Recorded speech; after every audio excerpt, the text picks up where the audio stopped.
fighters. And lastly, new contracts have been reached with the U.S. Soccer Federation that guarantees equal pay for women and men when competing in international matches and tournaments. All this and more on today's program. Welcome to the show, ladies and gentlemen. We have a great show ahead for you. In the fun half, Matt Binder will be joining us to break down his much-discussed debate with Tim Pool. We have some clips for you. We're going to go deep dive into that, not just when he gratuitously brought up Sam in order to, I guess, demonstrate to the rest of the world that he's not over that still. Seemingly not over that. But first, we're going to dive a little bit more into news. That U.S. Soccer Federation equal pay thing, I feel like that was a really long time coming. That's been a debate for years and years, and given the success of female soccer players and their team relative to the male team, which they didn't even qualify for the World Cup this year, right? I gotta double check because I think they didn't last time. They didn't for last World Yeah, Cup. right. They are significantly less talented than the well, team. I mean, and the popularity, it's just an open and shut case, frankly. So good news there. But this went viral last night. I mean, George W. Bush was speaking at the George W. Bush Institute. So, the crowd is going to be... For kids who can't read good. Right, exactly. They want to learn to do other stuff good, too. What is this, an institute for war criminals? The answer is yes.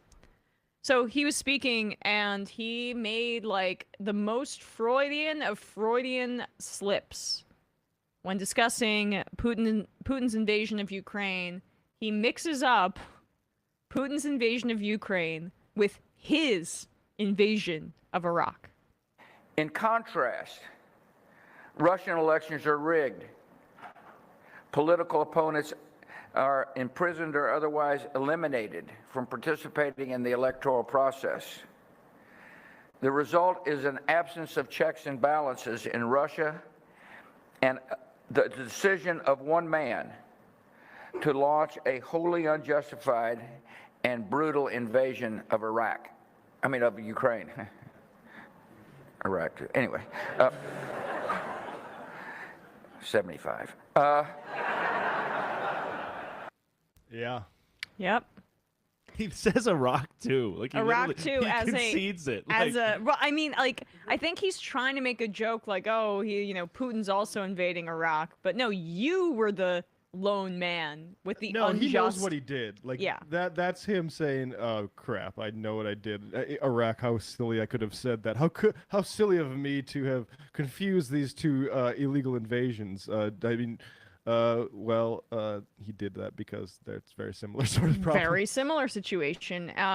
Frankly, you saw a lot of the language used by Vladimir Putin in terms of liberation, all these kinds of terms that seemingly he borrowed from the United States. Be met as liberators.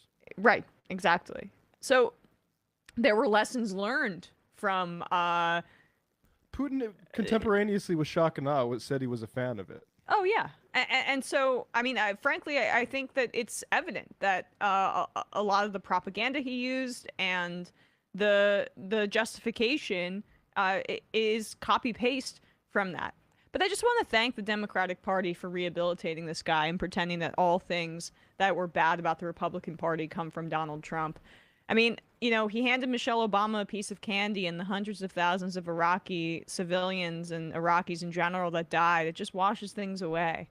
The idea that this guy has no accountability for Iraq and he can just laugh about it and laugh about, oops, I made an oopsie at his own institute, and the crowd's going to laugh along with it.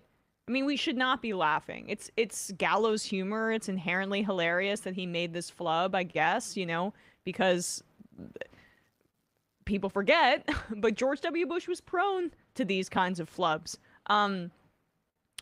But the fact that he's still walking around doing these kinds of speeches, no real, as I say, accountability for his actions. And he still has the gall to stand up there and call for accountability against Vladimir Putin and talk about the differences in American society versus Russian society and why we're inherently better. Based on our actions, what makes us inherently better?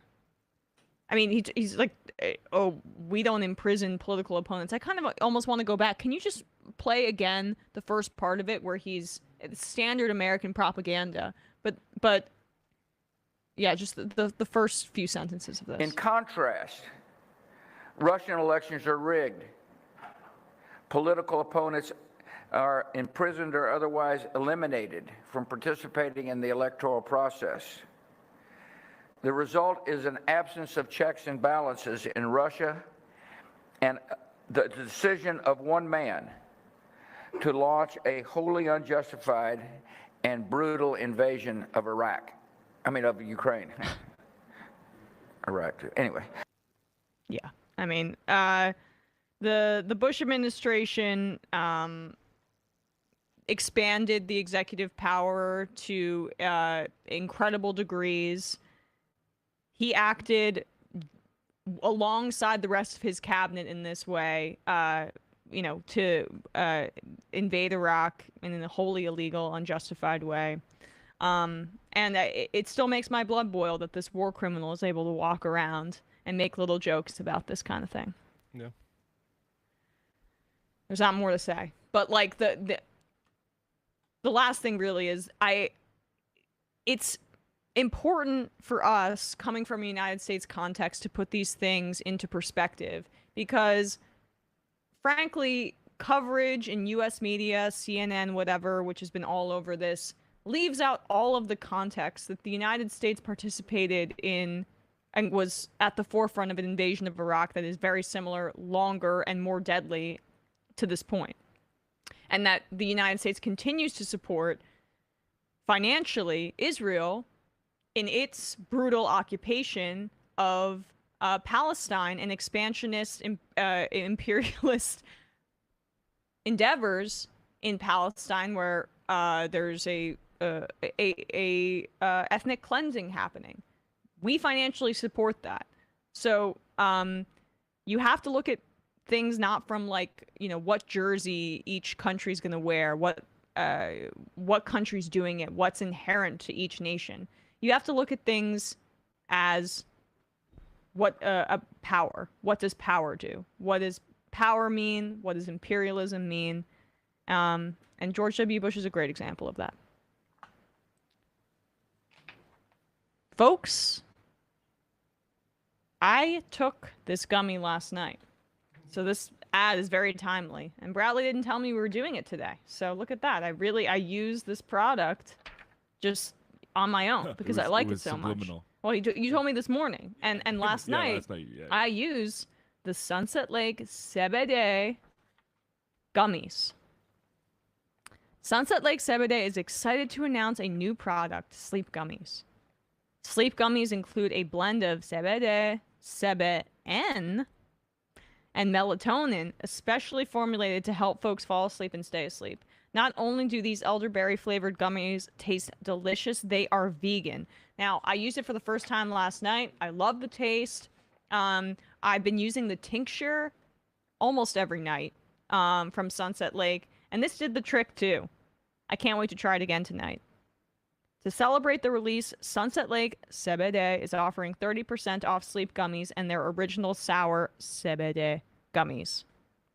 Starting Thursday, May 19th, all CBD gummies, including Sleep Gummies, will be 30% off. Use promo code SLEEP for 30% off. The sale starts today. Already has started. It started this morning and ends next Tuesday, May 23rd at midnight. Visit sunsetlakecbd.com to try these amazing new products and take advantage of this sale while it lasts. It ends on May 23rd. Again, use promo code SLEEP for 30% off newly released Sleep Gummies and classic CBD sour gummy bears, which are very tasty to boot, I might add. All right, folks, we have to take a quick break, but when we come back, we will be joined by Brian Hochman, professor at Georgetown University and author of The Listeners, A History of Wiretapping in the United States.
We are back, and we are joined now by Brian Hochman, professor at Georgetown University and author of The Listeners, A History of Wiretapping in the United States.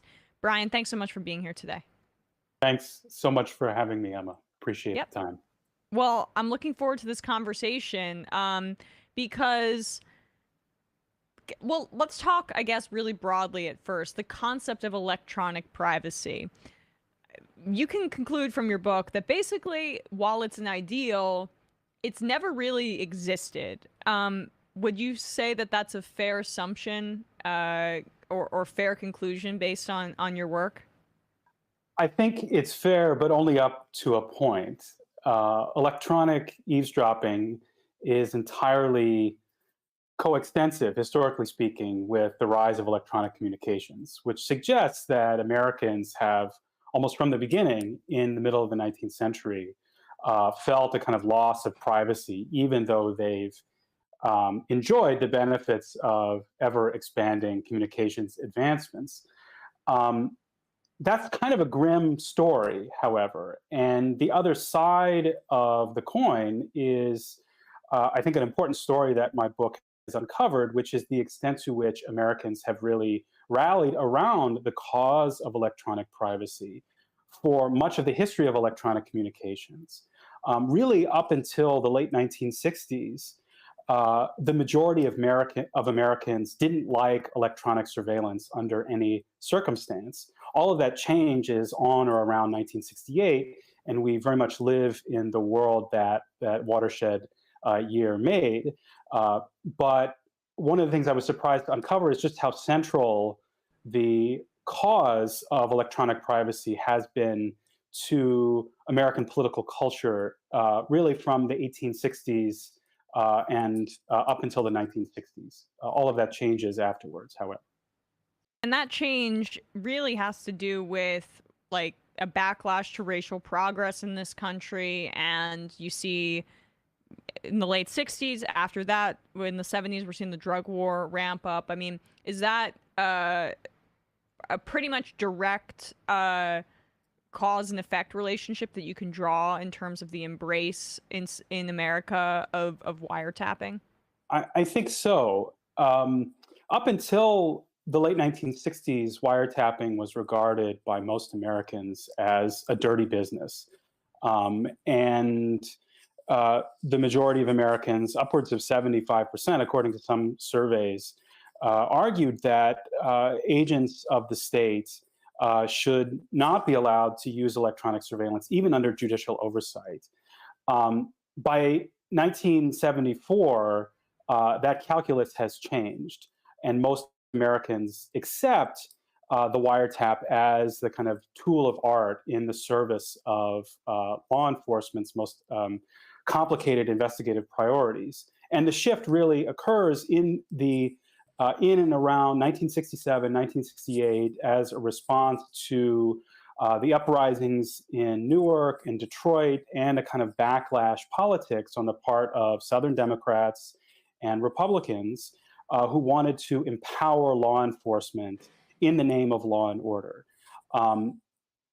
We generally don't regard the wiretap in particular, and electronic surveillance more generally, as a kind of dirty business today. It's standard investigative procedure in the service, say, of the drug war. And that's really a result of this shift that happens as a result of this attempt to empower law enforcement in the wake of the civil rights uprisings of the late 1960s. Let's, I guess, go back to the beginning and the first iterations of wiretapping when it gets invented, basically, or starts to be used. I didn't realize that the Civil War was the real beginnings of this practice, because communications need to be intercepted, that it's standard, wartime intel gathering. Talk a little bit about that history and how it came to be. War spurns innovation in many ways, and there's a lot of tentacles to that, but this was one of them, obviously. This surprised me as much as it surprised you. I didn't know, quite frankly, before I started working on this book, that wiretapping dates back to the 1860s in the era of the Civil War. The American Civil War is the first conflict, military conflict, in which the use of electronic communications, i.e. the telegraph, proves decisive on the battlefield.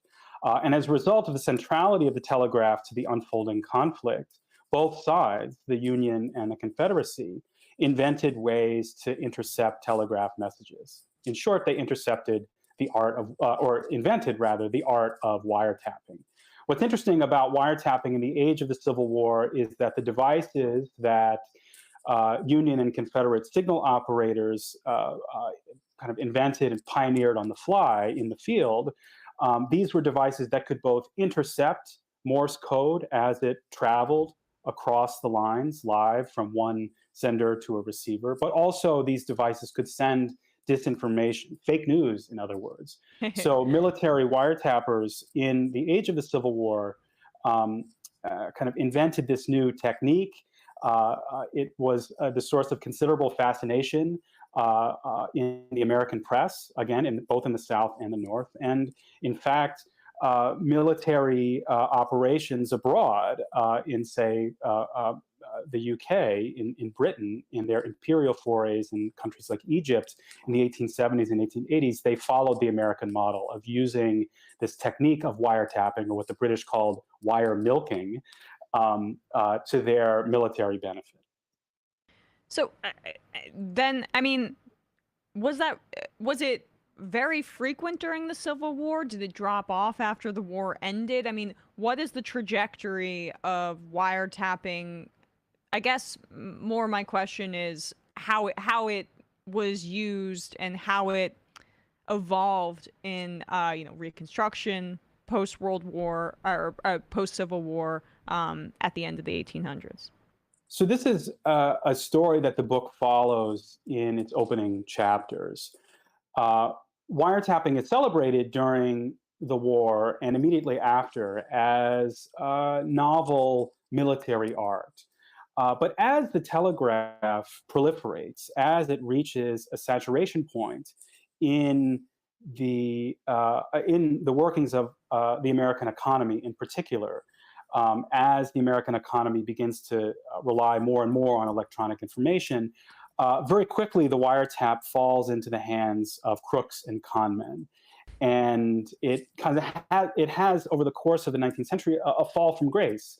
It goes from this noble art of military espionage.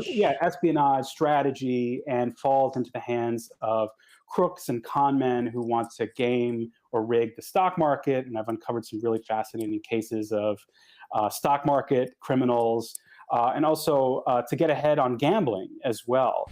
I've uncovered tons of cases in the late 19th century of wiretappers, electronics experts, who would tap into the lines of horse racing pool rooms to find out the results of races prior to their announcement, and they could make surefire bets as a result of the information that they had overheard.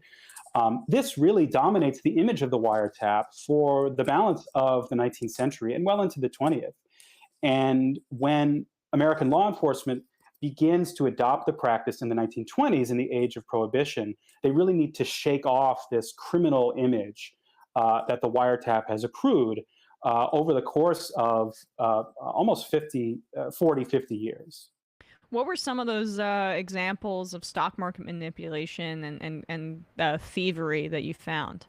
So there are I mean, it's hard to generalize, but the basic kind of structure of the scheme, and this was copied in various guises over the 1870s and the 1880s, is finding a way to tap into the telegraph lines that fed stock exchanges, or what were known as bucket shops. These are informal kind of betting parlors that Americans would go to wager on fluctuating commodity prices.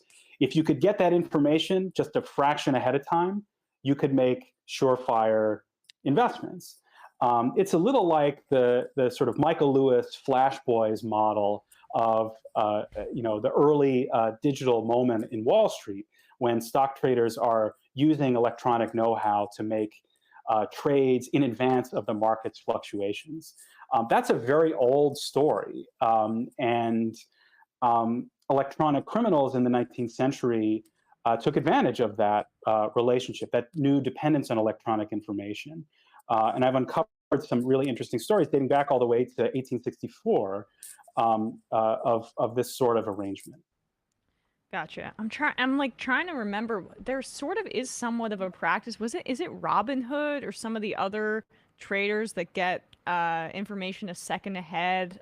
It's flying out of my head. I was about to ask you, but forget it. That's a whole separate tangent. So you talked about Prohibition's role in shaping wiretapping and how it manifested itself in America. Was it World War I or Prohibition that accelerated this more? You say Prohibition, but or did they accelerate it in different ways? So, law enforcement's interest in the workings of the American telephone system as it's evolving date back to the 1890s. I've uncovered records of the NYPD tapping telephones as early as 1895, for instance. And wiretapping evolves in the arena of American law enforcement in fits and starts over the course of the ensuing decades, but it's not really until Prohibition that it becomes a tool of art in the service of enforcing the law. And there's two reasons for this. One, more generally, is that there is an uptick in investment in law enforcement in the age of Prohibition. You created this new class of crime, and you need a new population of crime fighters to go ahead and solve the problem that the 18th Amendment had created. But more importantly, large bootlegging syndicates relied on the telephone for their operations. And more interestingly, what I've uncovered is that those large bootlegging syndicates also exploited the police's use of the telephone in the early 1920s. You could get ahead of the cops, so to speak, if you intercept their telephone calls. And starting in the late 1920s, the Prohibition Bureau around the country, in a series of incredibly high-profile cases, including the landmark Olmsted case of 1928, get in on that act and kind of copy what the bootleggers had been doing to them all along. There's kind of feeble legal justification for so doing, but it becomes an important and controversial tactic that the Prohibition Bureau adopted as a result of the war on alcohol and bootlegging's reliance on the telephone system for operations. Yeah, well, it's fascinating to me how there are just when you look at history, there's a lot of different examples of law enforcement stealing practices from crime syndicates and using it themselves, and this is another instance of that. And two, how prohibition really does mirror what happens decades later and continues to this day with the DEA and some of those practices and the broad, the breadth of with which they're able to investigate with dubious legal practices in terms of the legality of it, the crimes that are being committed. But I guess I'm a little curious too about how this coincides with not just prohibition, but, and I think they go hand in hand, the creation of the FBI, for example, which we know is used to target civil rights activists and communists, etc. What role does that play as wiretapping becomes more promulgated? So this was an aspect of the story that surprised me somewhat. The FBI has, or what was then known in the 1920s as the Bureau of Investigation. It's not rechristened as the FBI until 1934, 1935. Can't remember the exact date. It has a very narrow investigative mandate to start out. And in fact, when the straight-laced, or then straight-laced, J. Edgar Hoover assumes the directorship of the FBI in 1924, his first comments on the use of wiretapping in investigative tactics, in the Bureau's investigative tactics, were condemnatory. He believed that wiretapping was unethical, and that essentially agents of the Bureau who were caught using this tactic should be disciplined or even dismissed. Obviously, his stance on wiretapping changes as a result of a variety of factors in the ensuing decades. But the Bureau doesn't really get in on the act in earnest until the 1940s and 1950s. And that's the result of a series of secret investigative, secret kind of national security priorities that emerge in the fight against communism, actually on the part of the Roosevelt administration, surprisingly, given its kind of liberal character. The Roosevelt Doctrine, as it was known, this is the product of a secret Roosevelt memorandum transmitted to the Attorney General and the FBI in 1940, basically said that it was legal for the FBI to use wiretapping, even though wiretapping was seemingly illegal in other forms, if the Bureau was doing it in the service of enemies, in the service of investigating enemies of the state.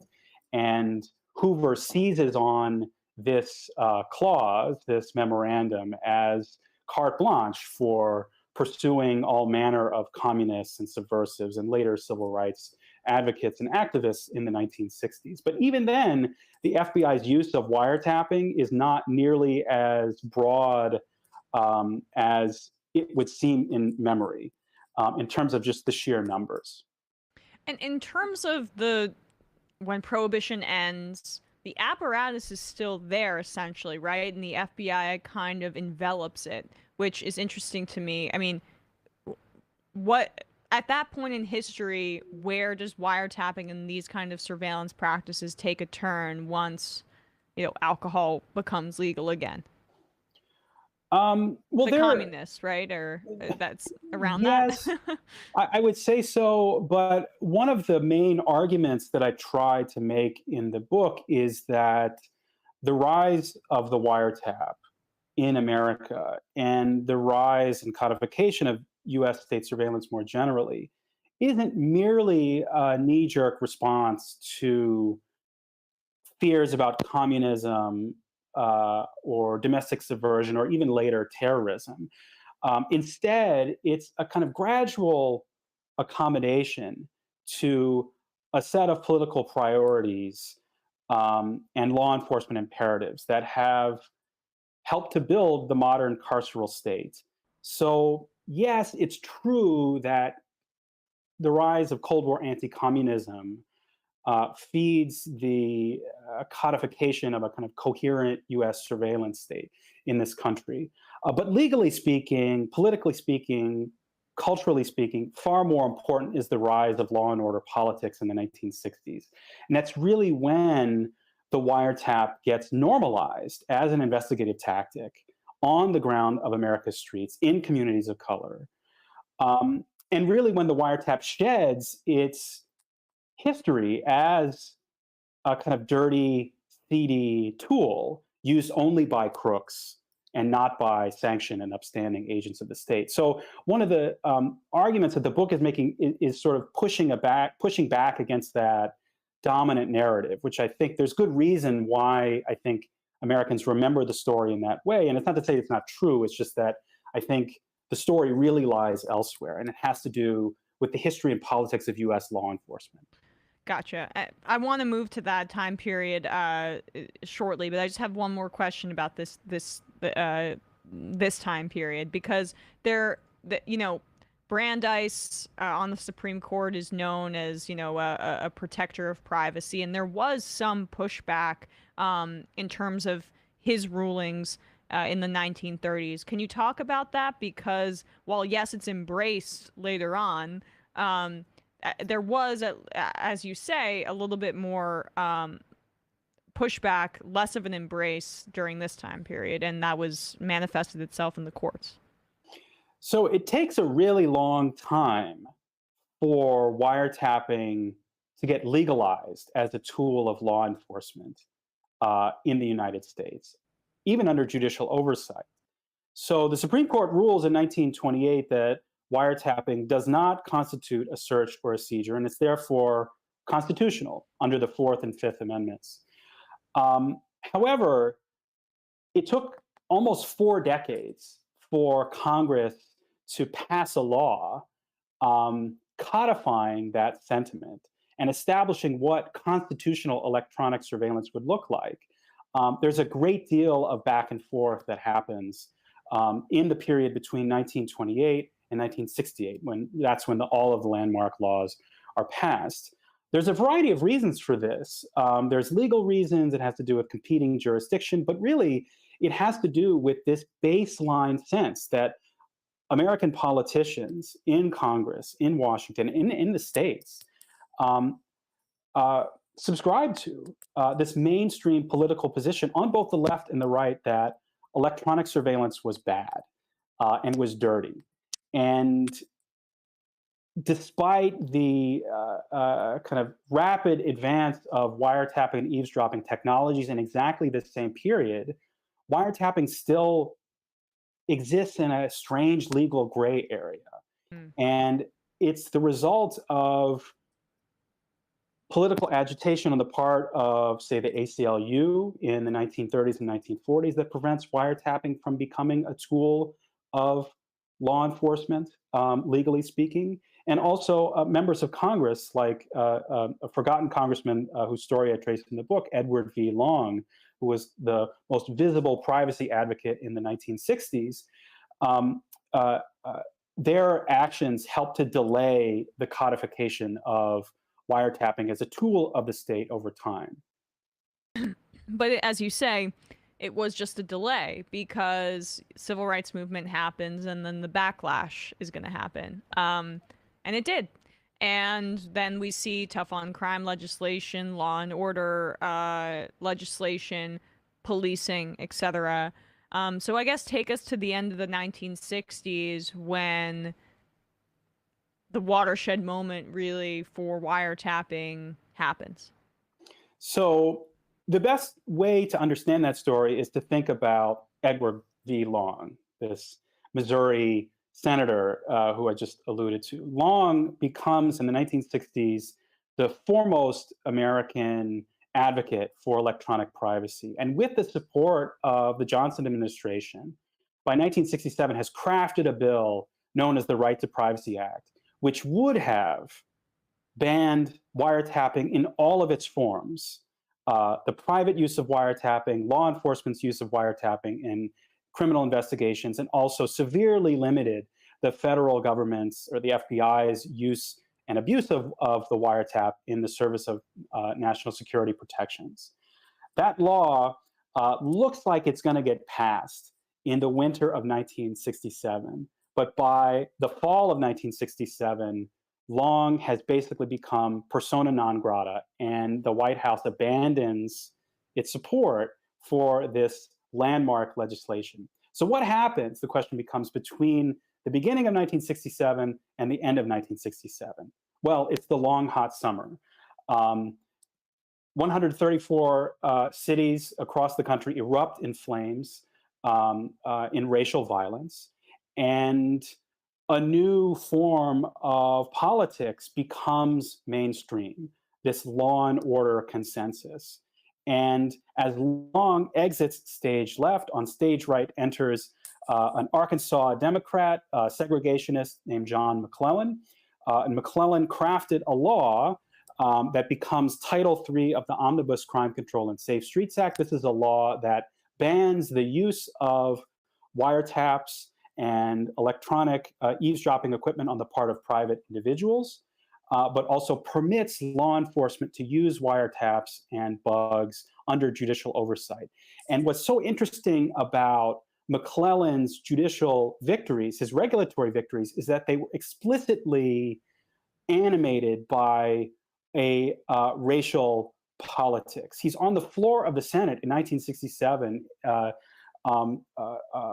filibustering against the Right of Privacy Act, saying we need wiretapping to tap H. Rap Brown and Stokely Carmichael and these Black Panthers who are causing America's streets to erupt in flames. I'm going to give law enforcement all the tools they need to keep America's streets safe and make America whole again.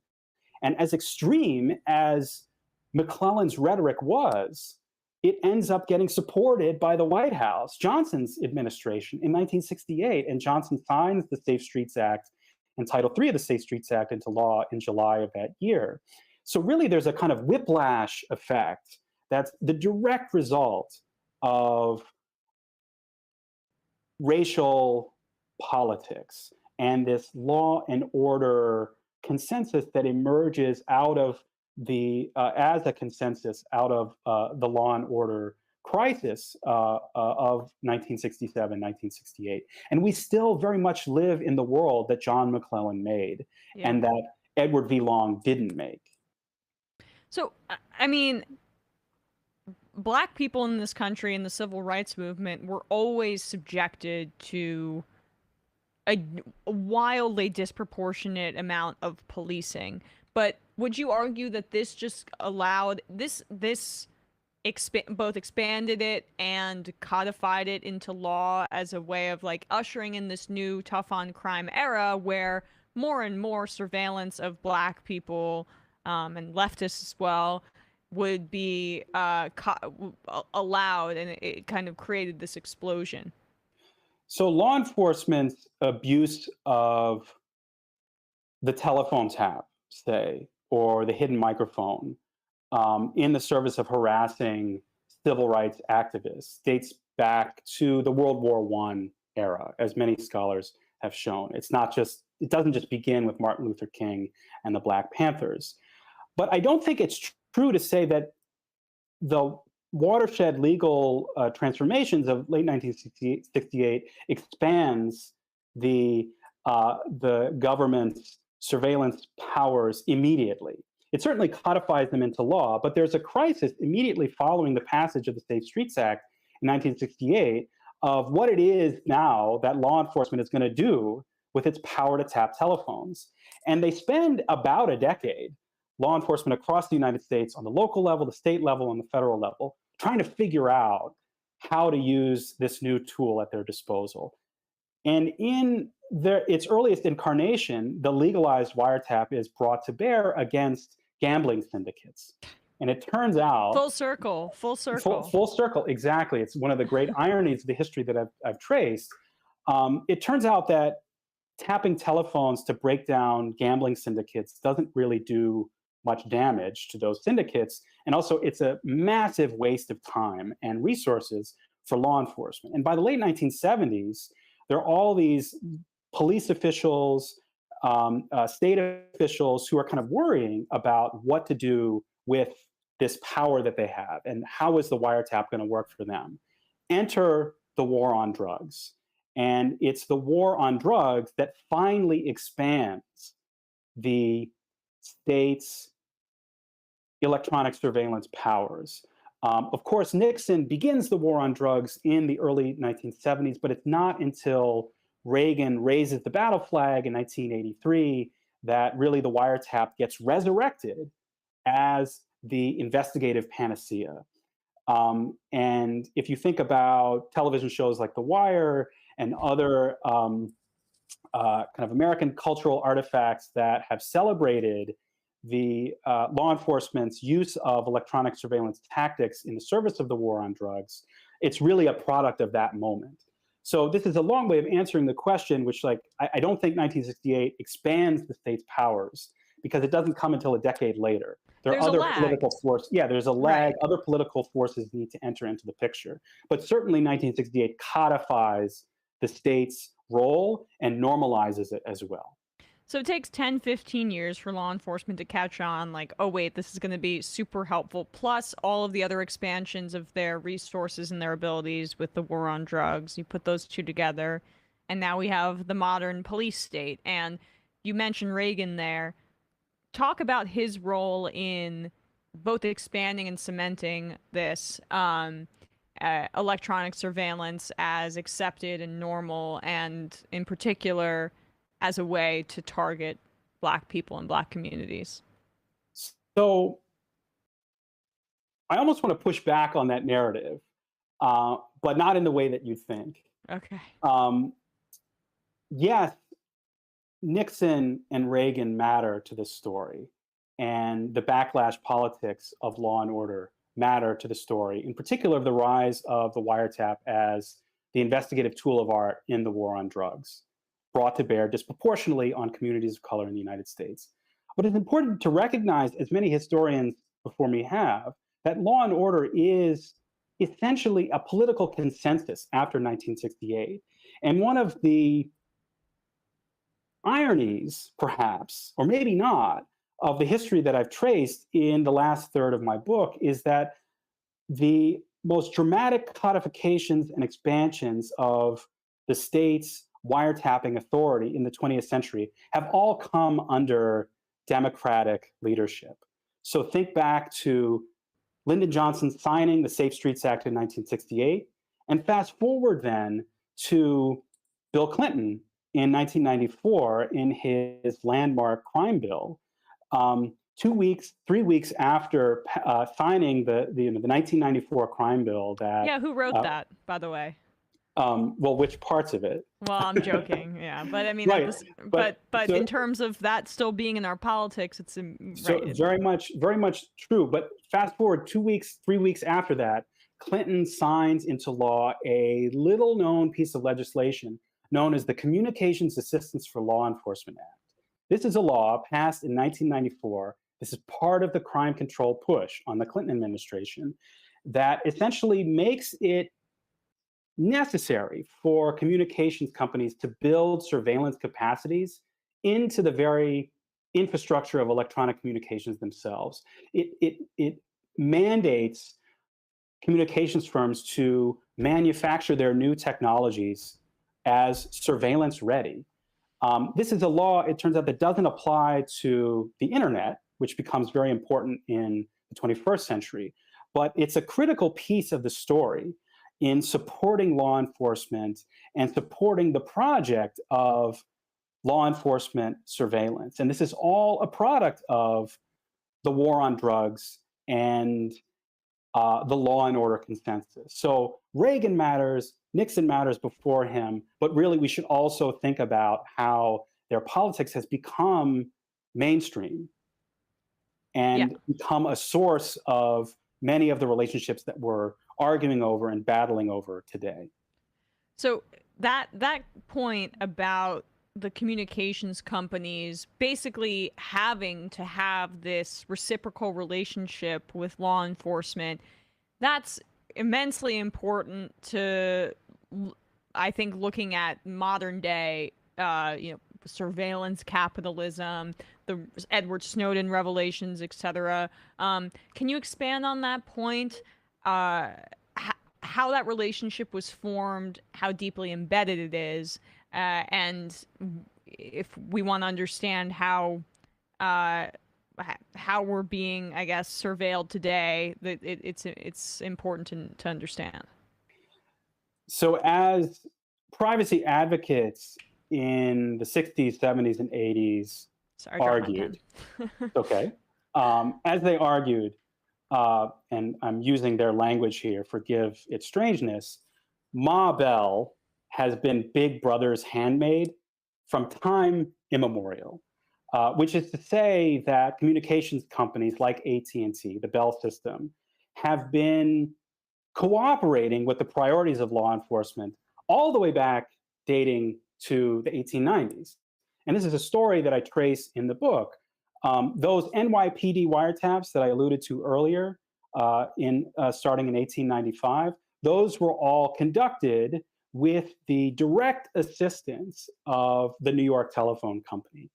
And over the 20th century, AT&T and also regional telephone providers proved extraordinarily amenable to assisting law enforcement. It's kind of how they resisted government regulation. It's kind of like, well, we'll give you the wiretaps when you need them, when you want them. We'll help you in whatever way you can. We'll keep it all under wraps as long as you don't, break up our monopoly.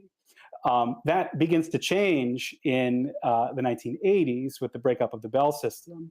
But the relationships, say, between Verizon and the NSA, or between AT&T and the FBI, that Snowden revealed in the mid-2010s, these were very old relationships that were kind of an open secret, and also a necessary evil from the perspective of some Americans for a very long time. So eradicating that relationship means eradicating a very long history, and also trying to work against the very logic of market capitalism. Again, it was incredibly important for AT&T to cooperate with law enforcement over the course of the 20th century, just by dint of the fact that they didn't want the government to do anything. They wanted to remain in the government's good graces. Those market forces are still at work today, albeit in much more complicated guises. And the complication, it becomes much more complicated in the War on Terror, right? In terms of just the intricacy of the relationship, can you talk about how things evolved post 9/11? So it becomes both more and less complicated.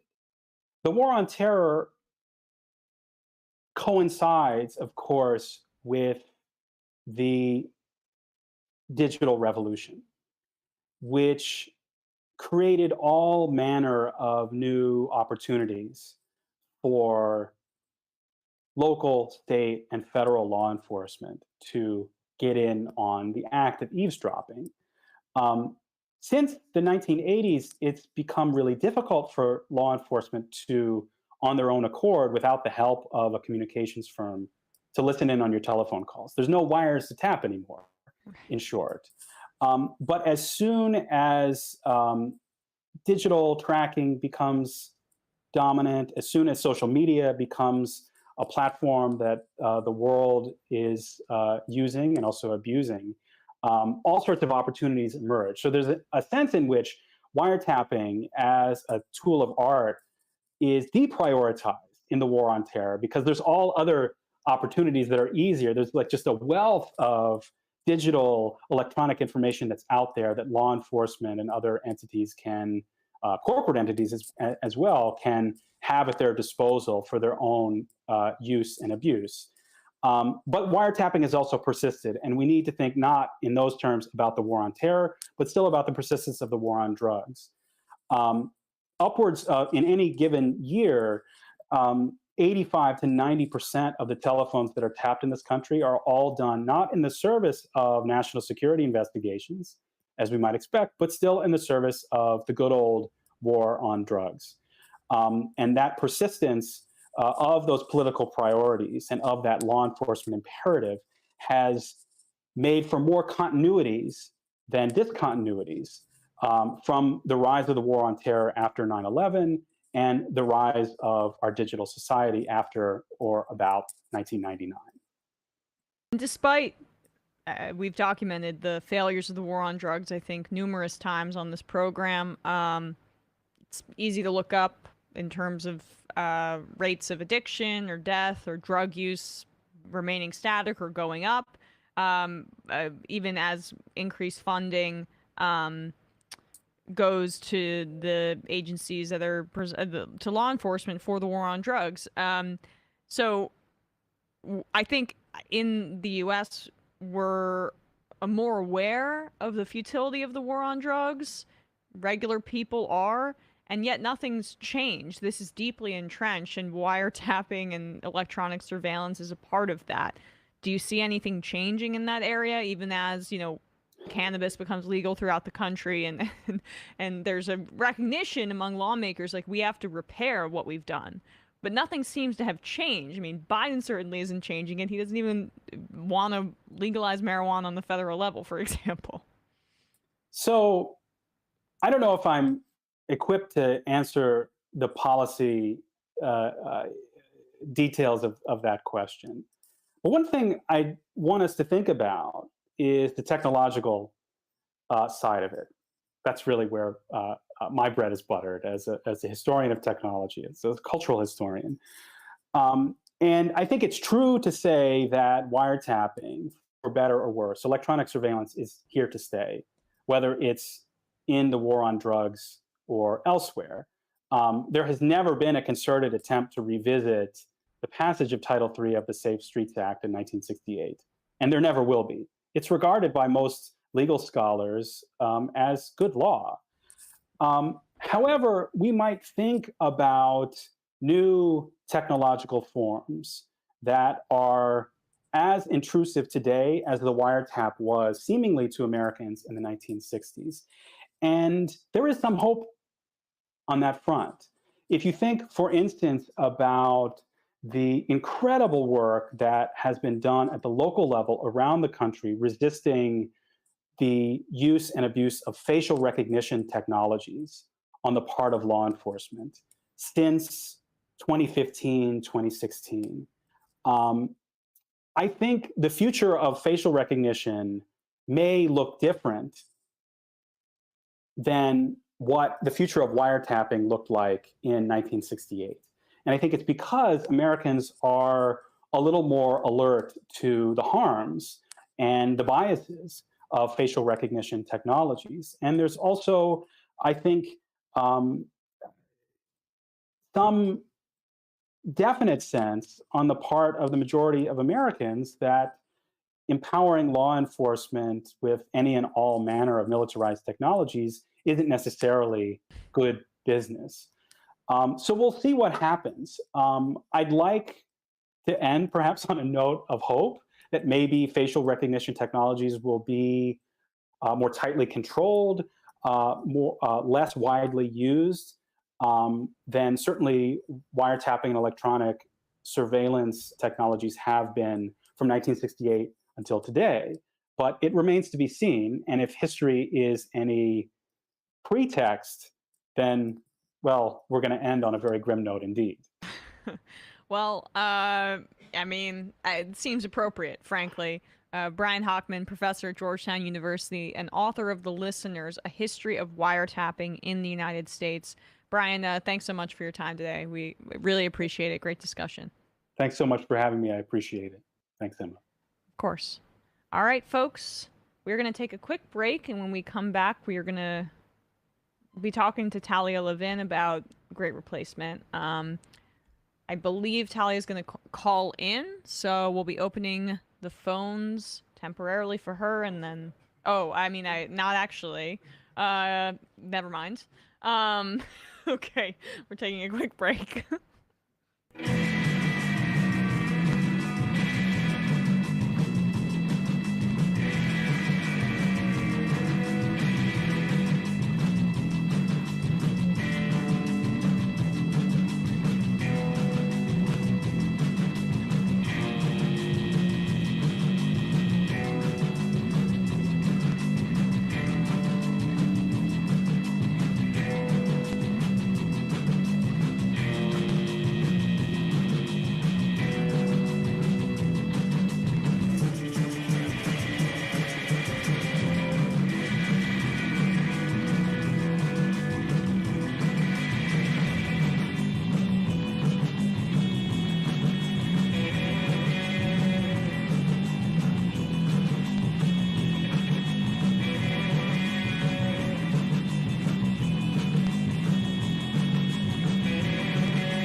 We are back, and we are joined on the phones by Talia Lavin, journalist and author of Culture Warlords, My Journey into the Dark Web of White Supremacy.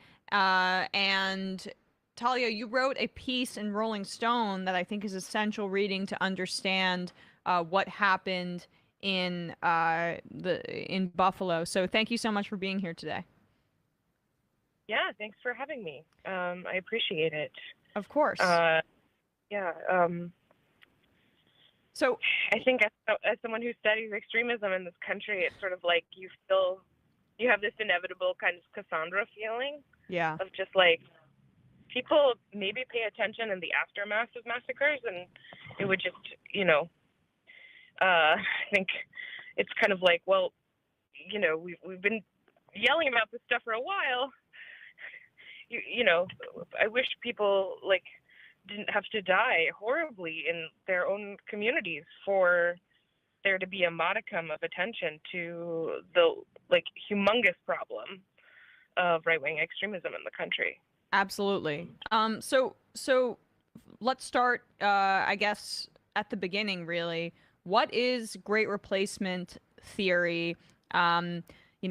The entirety of right-wing media is downplaying it and pretending that it doesn't exist, or it's just the other side of wokeism, of the wokeism coin, which is inherently ridiculous. But, we heard Jews will not replace us being chanted in Charlottesville, and this theory was used as justification for the El Paso shooting, the Pittsburgh massacre as well, and now again. So I think it's important for the audience and for people to understand its origins and what it even means.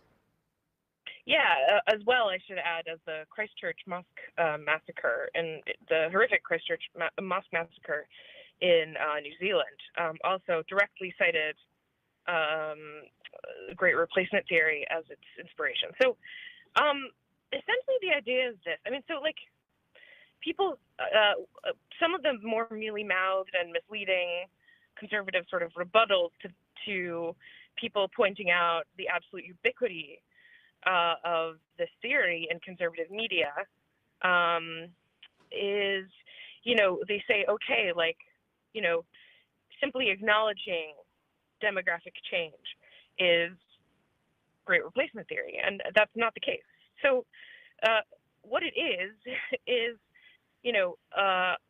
positing that demographic shifts in the United States and other countries that essentially make countries that have had white majorities into countries that do not anymore have white majorities, whether those are birth rates, immigration, or other shifts.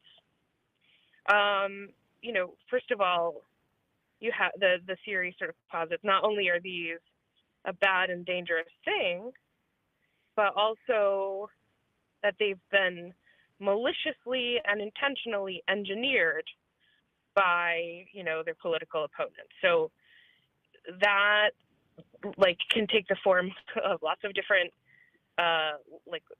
different kinds of language to describe the, evil enemy du jour, the sort of laundered mainstream Republican version is that it's Democrats doing it for electoral advantage.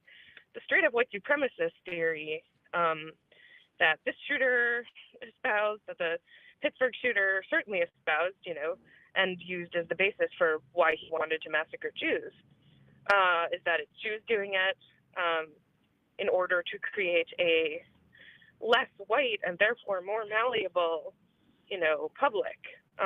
This is very racist theory as well. But so, in other words, what you're hearing from, the bad faith argument that you're hearing over and over again right now from conservative pundits is that, anyone who simply acknowledges the fact of demographic change is viewed as a conspiracy theorist by these Democrats, and that's not the case. The theory is that the replacement is that it is a replacement, that it is being done deliberately as opposed to sort of being a function of the fact that populations change in nature over time. Yeah. Well, and therefore, oh, sorry, I didn't mean to cut you off. But when you talk about the original white supremacist language about how this is orchestrated by Jewish people, this demographic change, when it's spoken about by Tucker Carlson or by Republicans, they speak about replacement, but they use stand-ins, frankly, for Jews. I think this is a deliberate way to dog whistle for their base, and in Tucker's case, it's I mean, obvious as hell in my opinion. But they'll use elites, they'll use globalists. What is that? Go expand on that if you could. No. But the idea is that it's more sanitized because it's not sort of explicitly saying. I mean, as this shooter did, as the Pittsburgh shooter enacted, kill the Jews. They're the source of this sort of demographic replacement. The point, first of all, there is a significant amount of anti-Semitic dog whistling that's happening. You're absolutely right. But also, I think it's worth noting that, even in the quote-unquote, like, sanitized version, what you have is intense consternation over a change in demographic makeup. And that's being treated as if that's sort of a natural anxiety without anyone sort of pausing and saying, wait, why? Why do we have to treat, this, the idea that, like, the country will be less white as sort of a natural point of panic? Like, why do we have to legitimize that? I don't think we do. And why do we have to say that it's, let alone give credence to the idea that it's being nefariously orchestrated, as opposed to, the demographics of population change over time. Demographic change in and of itself, when it's not sort of like a feature of war or of killing, is a morally neutral fact, right? And so, like, the other name for this theory that's very commonly used in white supremacist circles is white genocide. That is what they call it. And, because it's like, oh, they're deliberately trying to erase us in our own countries. That's the language that's used. That's the tone that's used, is this sort of apocalyptic tone, this us or them, and what that ultimately means is that in this theory's worldview, for a person of color to be born is a violent act, right? So it's very extinction level logic. It's annihilatory logic. Yeah. Its argument is, because we face the existential threat of becoming minorities, first of all, like, the birth of people of color is sort of suspicious or criminal or just bad. Anyone arriving for a better life in this country is an agent of sort of deliberate demographic rigging. It's a heinous logic, and it's an annihilatory logic. And I mean, it's based on a foundation of racist tropes about super fertile non-white people, about replacement, as you say, this fixation on fertility rates. His manifesto also included anti-gay, anti-trans rhetoric, I believe, or at very least his Discord posts. So you can just see where he's grabbing these things from, and it's not what I'm frustrated by in terms of, like, the mainstream discourse surrounding this is that, yes, this is an extremist ideology that was embraced by this murderer, but frankly, it's the extremist part of it. You can find cruder forms of it online, or purer forms, if you will. But most Republican politicians engage in this rhetoric on a daily basis, let alone top-rated cable news hosts who talk about replacement regularly, like Tucker Carlson. Can you just talk about how mainstreamed replacement rhetoric is in both conservative media and among Republican politicians, like, the new cool brand of Republicans backed by Peter Thiel, J.D. Vance, Blake Masters? I mean, they're engaging in this all the time. Yeah, you're absolutely right. I mean, I was looking at sort of how many candidates have embraced various forms of this theory, with the sort of most common and quote unquote sanitized one being, that, Democrats want to change the nature of the electorate for electoral advantage. And that, is just relentless. I mean, it's also ubiquitous. It's like really difficult to overstate just how, much this is a bog standard talking point. And like, so the shooter was radicalized in, these the sort of 4chan, open neo-Nazi, white extremist internet, right? And that is to a degree, like a separate ecosystem to a degree. I think, in fact, though, it's the feeding ground is more of the reverse. Like, time and time again, we've seen, specifically Tucker Carlson, actually, his writers draw on, racist memes, draw directly from 4chan for their broadcasts. So, I think what we're seeing is sort of an extension of that broadly across the Republican Party. It's like only the most extreme ideas have a home right now. That's where we're at. And the other piece of it is like it's impossible to extricate this theory. It is deeply racist, yes, both for its tropes about hyperfertility and also for the ways in which it imputes that non-white immigrants, that non-white people in general have no agency. Yes. That they're sort of, if, like when Republicans try to sort of woo Black people, they inevitably use this horrifically racist rhetoric about, getting off the Democratic plantation. You've heard these phrases many times.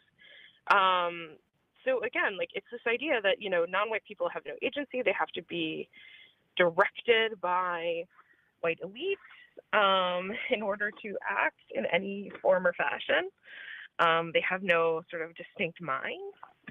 And obviously this is not only deeply racist and deeply it's deeply racist, it's deeply anti-Semitic, and it sort of exists at the nexus of both. And that's, to see that as functionally the backbone, the rhetorical backbone of one of the two major political parties is beyond concerning. 100%. Last question before I let you go. I do appreciate your time today.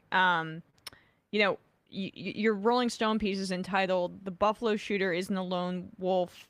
He's a Mainstream Republican." And in your book that came out 2 years ago, I believe, you went undercover on these far-right extremist online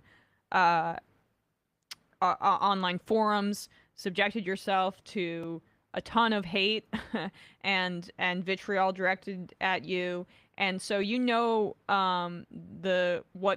culmination of this kind of rhetoric can lead to.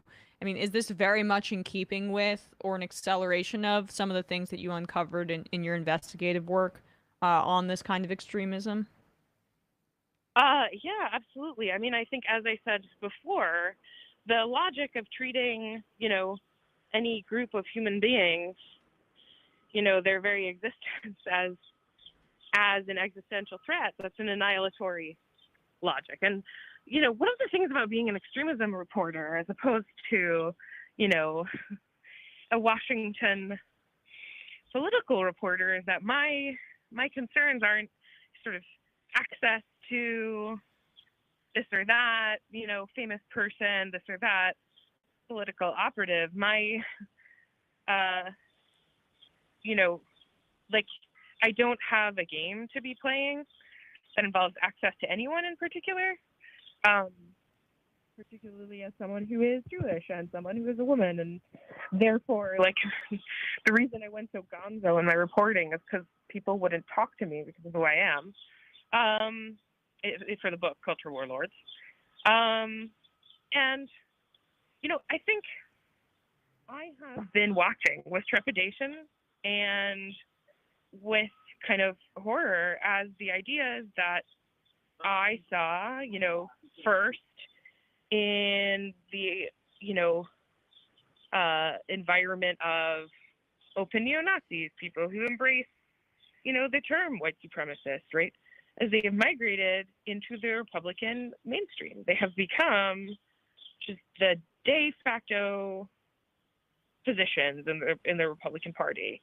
And to say I find that horrifying is, obviously an understatement. I think it's concerning. It's existentially concerning. It's a deep threat to non-white and Jewish people in this country.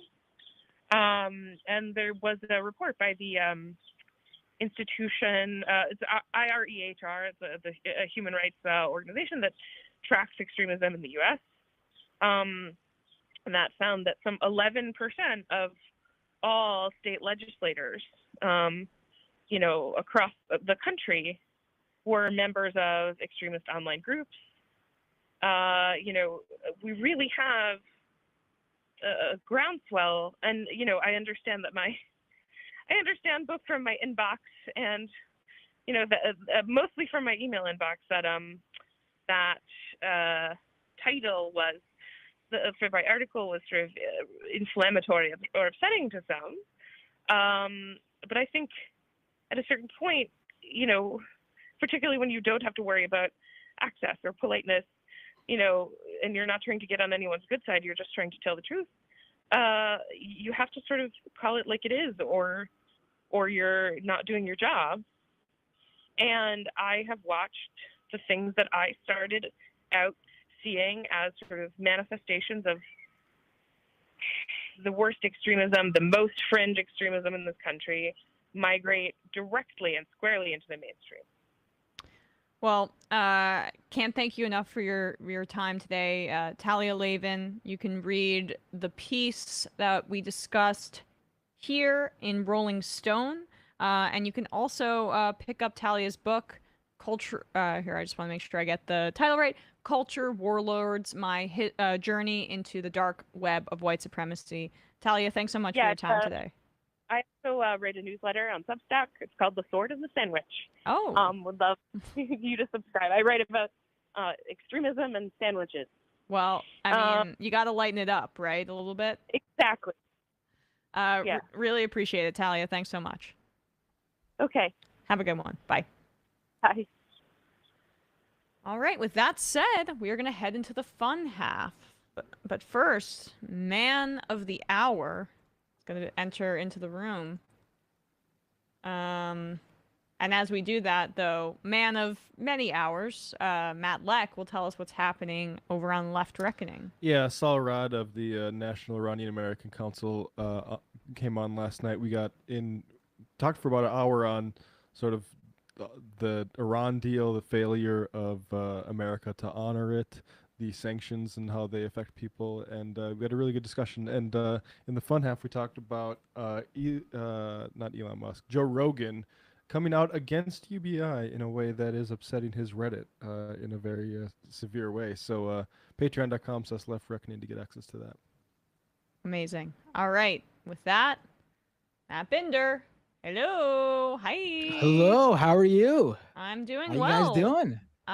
Sorry we went a little over. I just wanted to be able to talk to Talia about white supremacy. Wanted to get that in this Thursday. But no, it's a good conversation. One that someone I spoke to this week did not want to have. Well, we're going to be diving deep into that in the fun half. everyone check out Doom, check out Scam Economy. What's happening over there? All right. So on Doom this week, it was Tuesday, and I literally just got back from my journey to the Tim Pool compound. So the discussion was about my conversation with Tim Pool on Monday on his show. We had a number of callers, a lot of callers, and quite a few of them were Tim Pool viewers. And while they didn't all agree with me, there were some who did, and actually were very upset with some of Pool's what happened on the show. I guess we talk about it more in the second half. So check out Doom this week at youtube.com/Matt Binder. And on Scam Economy tonight, I will have Molly White on the show again, and we're going to be talking about how Wikipedia listens to the Wikipedia community and canceled their long-standing policy accepting cryptocurrency donations. We get into, how that happened, why they canceled it, what the community did. Authoritarian censorship. Right. But it's actually a really interesting discussion. And for anyone who, no surprise, Molly, who herself, she's the creator of Web3isgoinggreat.com. Everyone should check out that site. But she's also been a longtime Wikipedia editor herself. Like, she's well known in the wiki community. And she's the one who brought this policy question to the forefront that got them to actually stop taking crypto donations. So it's really interesting discussion, because anyone who is worried about crypto creeping into whatever it is you love, listen to what Molly has to say about how you could do something about it. So that's tonight, youtube.com/Matt Binder, scameconomy.com, and wherever you listen to podcasts. And I'm just going to drop this really quick. Patreon.com/Matt Binder if you'd like to support the show, anything I do, such as debating Tim Pool. Patreon.com/Matt Binder. Love it. All right, folks, we're going to head into the fun half. We do not have time for calls today. No Brandon today? Sorry. Brandon's out of town today, so Okay. just us four. I thought I said that. Yes. So, yeah, Brandon's out today. Five, sorry. Wrong math. There's 5 of us today. 1, 2, 3. No, there's 4 of us. Is it just 4 of us? Am I an idiot? You counted Am I the me. dumbest person You alive? counted me twice. Of course, I had to. Yeah, I mean, as you should. We won't be taking your calls, guys, because we really have a lot to get to with this Tim Pool debate. But we will be reading your IMs. See you in the fun half. 3 months from now, 6 months from now, 9 months from now. And I don't think it's going to be the same as it looks like in 6 months from now. And I don't know if it's necessarily going to be better 6 months from now than it is 3 months from now. But I think around 18 months out, we're going to look back and go like, wow. What is that going on? It's nuts. Wait a second. Hold on for a second. Emma, welcome to the program. Hey. Matt! What is up, everyone? Nomi Key. You did it. Let's go, Brandon. Let's go, Brandon. Bradley, you want to say hello? Sorry to disappoint everyone. I'm just a random guy. It's all the boys today. Fundamentally false. No, I'm sorry. Women's. Stop talking for a second and let me finish. Where is this coming from, dude? But dude, you want to smoke this 7A? Yes. Hi, me? This me? Yes. Is this me? Is it me? It is you. Is this me? Hello, is this me? I think it is you. Who is you? No sound. Every single freaking day. What's on your mind? Sports. We can discuss free markets and we can discuss capitalism. I'm gonna go throw up. Libertarians. They're so stupid, though. Common sense says, of course. Gobbledygook. We fucking nailed him. So what's 79 plus 21? Challenge Matt. I'm positively quivering. I believe 96, I want to say. 857-210-35. 501 1/2. 3/8. 9/11, for instance. $3,400, $1,900. 5, 4, $3 trillion sold. It's a zero-sum game. Actually, you're making me think less of it. But let me say this.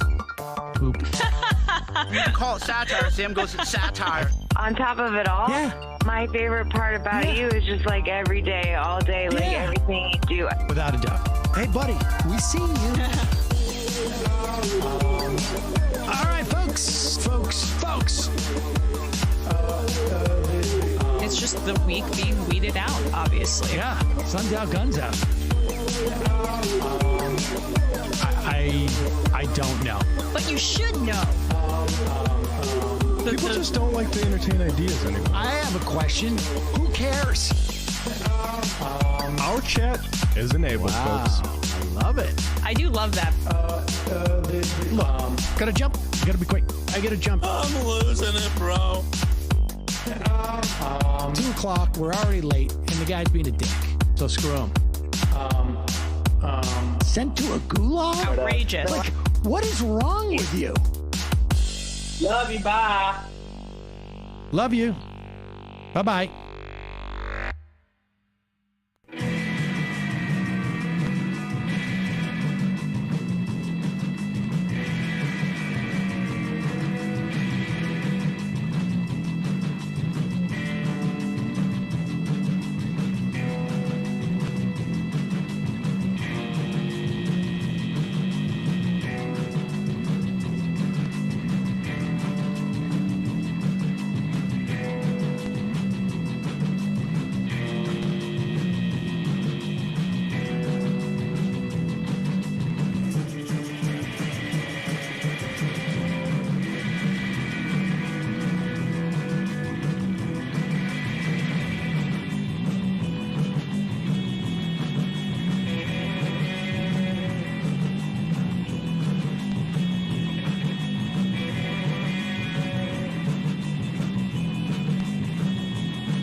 We are back. We are back. And we are here with Matt Binder, fresh off his debate with Tim Pool. Where do you want to start? Yeah. Well, yeah, we can start anywhere. I mean, I guess straight up, I'll say thank you to Tim Pool and his crew for hosting me and inviting me. They should extend that invitation to a lot more people on the left, because looking at the views and interactions and engagement that that video has received on his channel, it's much more than a lot of his recent other interviews with his usual lineup of guests. And I think there's a reason for that. So, he should have more people on if he's actually open to doing that. And again, thank you for hosting me. Yes. That's kind of a surprise, though, because it could go the other way. I feel like sometimes when people go on Rogan, like I think Burgess's Rogan appearance was, maybe I'm wrong about this, but my impression was that underperformed. So it's interesting. Like I'm looking here. What does that say? How many? Can you read that, Emma? Nearly 500,000. 483. There you go. Look at that. And the comment section is not even going to talk about the content in the comment section, but compare how many comments that my discussion with Tim has received. Even compare it to, interestingly enough, Jamie Kilstein was on the next episode the next day. Check out those comments. Check out the comments from last week. He usually gets like 2,000, 3,000 comments on his live streams. Like I'm talking about after, not the chat, like the comments left on the video. And last I checked on my episode, there's 13,000 comments. Whoa. Talk about engagement. Here's one of the top liked replies with 227 likes. I absolutely love it when a hardcore leftist comes on. The discussion is never boring. Good job, guys. Good job. There you go. Hardcore leftist. I was perusing the comments a little earlier too, and unsurprisingly, a lot of Tim Pool fans like to put abstract quotes from philosophers and others in the replies, as opposed to talking about, I don't know, specific policy sets. I was also laughing at the top tweets that were like, because I wanted to see some for like trending topics that night, and it was all just like, Tim Pool is debating this hysterical leftist. Hysterical leftist. That's you. Yeah. I was like, every time I think of Matt Binder, that is what I think about. He's always pretty hysterical when it comes on The funny thing is, because I also seen the exact opposite. This guy's calm demeanor was so irritating. He's so smug. I've seen that from some of them too, which is like, well, you can't have your cake and eat it too. Either I was a raving hysterical lunatic and calm. Yeah. Yeah. All right. Well, let's dive right in. We'll start with one here. Here's the first segment we want to highlight from Binder's debate with Tim Pool when the personhood of trans people comes up. Tim Pool makes a claim here that's immediately basically refuted by his other guest. It's pretty funny to watch this happen in real time. My worldview. That's just what they decided to. The misgendering thing is clearly cut. Obviously, if we want to nitpick, you can talk about the various right-wing factions and what they believe. I mean, if you don't agree that trans people exist when they clearly do, then I don't know what to tell you. I don't know who said that on the right. Yeah, I'm on the right. Look, I don't believe in the concept of transgenderism. I don't believe there's a difference between gender and sex.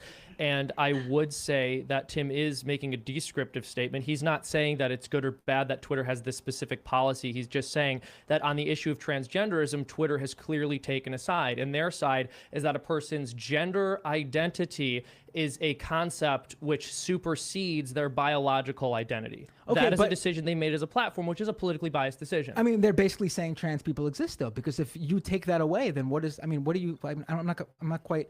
I mean, I know what you're arguing, but you're basically saying it's biased against conservatives to admit that trans people exist by Twitter. That's not what they're doing. Yeah. Come on. They're not saying trans people exist. They're saying you are forced to acknowledge that you believe this identity is their identity, even if you don't agree with that, or else you're not on the platform. Yeah, because that's what the misgendering policy is. They're not even saying that. They're saying you have to use this language or we will ban you. Okay. Conservatives say, I do not believe in the use of that language. And it's overt. I mean, I would say 99 out of 100 conservatives would be like, I'm not going to use preferred pronouns.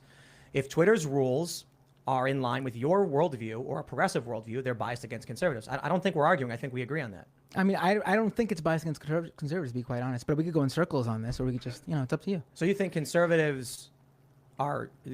You're not making sense to me. I mean, what do you mean? If you basically tell someone, we know conservatives don't use the concept of misgendering. We know conservatives will call a trans woman he, right? Yes. Therefore, Twitter's rules are not fitting what conservatives do and think on a daily basis. He got a little red here. I mean, you could argue. It is like it's 1 + 1 = 2. It's like just right there in front of you. I mean, you could argue that about anything, though. Yeah. Like what? What do you mean, like what? So just pause it for a sec, because Binder, I want you to weigh in, but to me, that's just like a hallmark of conservative aggrievement. If you are not bending to my will and you're not allowing me to engage in the discourse with other people in the way that I prefer, even though it's about their identity, not the conservative who's speaking, I am the victim. I am the victim, and thus I am the victim of bias on Twitter. That's kind of what it came down to, and it was hilarious too how Poole made a claim and immediately the other guest was like, no,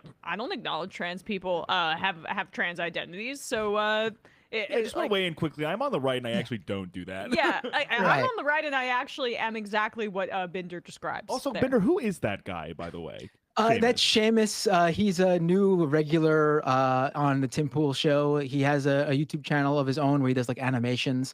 They were very nice in person to me, but obviously, we vehemently disagree, I should say, on a plethora of things. Well, and here, the thing here for me was, I mean, you could actually be.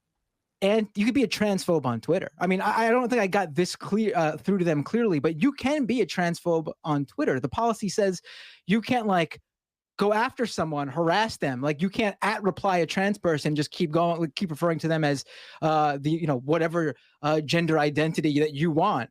You can't call a trans woman he over and over again, replying to them. That's the policy.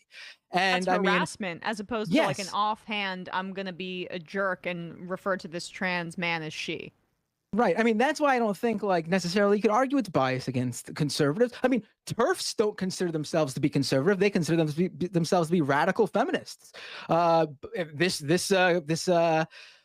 policy of Twitter's would clearly affect them too. 100%.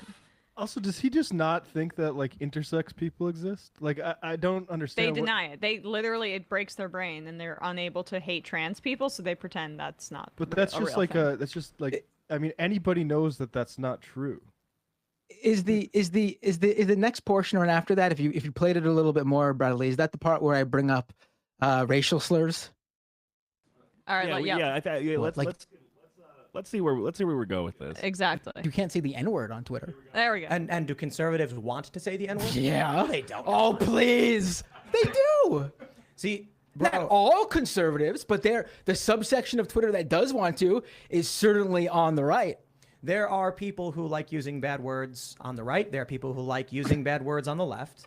Bad words. I'm not gonna make a blanket statement that every leftist wants to advocate for Antifa going and killing people, but there's certainly Antifa that go around advocating for killing people, right? Press, you can stop it there when we get to the next part. But for that, I want to say, I mean, Twitter definitely has rules against advocating for violence or stoking violence on its platform. Right. I mean, that's a very. I mean, I didn't catch it at the time when he said that, but I mean, it doesn't make any sense. Yeah, I mean, does that mean that they're That's why biased against Antifa? is banned from Twitter, right? I mean, oh wait, it's not an actual organization. And nobody has said like I support Antifa and their forthcoming assassination program. Like nobody. Right. Find a single person that's made that argument. I'd be shocked if there's. And so like the people who want to say the N-word, like, come on. I mean, I couldn't I mean, I knew he would go that direction, obviously, but I mean.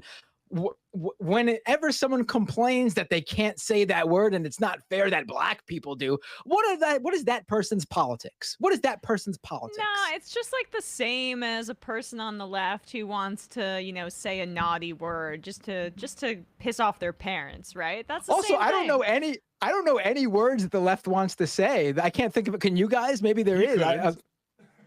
Yeah, I mean, I can't think of any. I don't. Yeah, it's a very. Yeah, that's... He couldn't because he went to Antifa's death threats, which are I kind of want to call Tim a bitch, and I know that it's not really PC to say that anymore, so I won't do it. Okay. That's censored. I admire Matt. your restraint, Matt.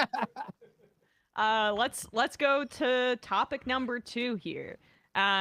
Here's Tim Pool and the great Matt Binder here talking about racism and racial identity, in which Tim Pool has to, because this is his seemingly only tactic, engage in hypotheticals, where he talks about an all-white class hypothetically discussing history.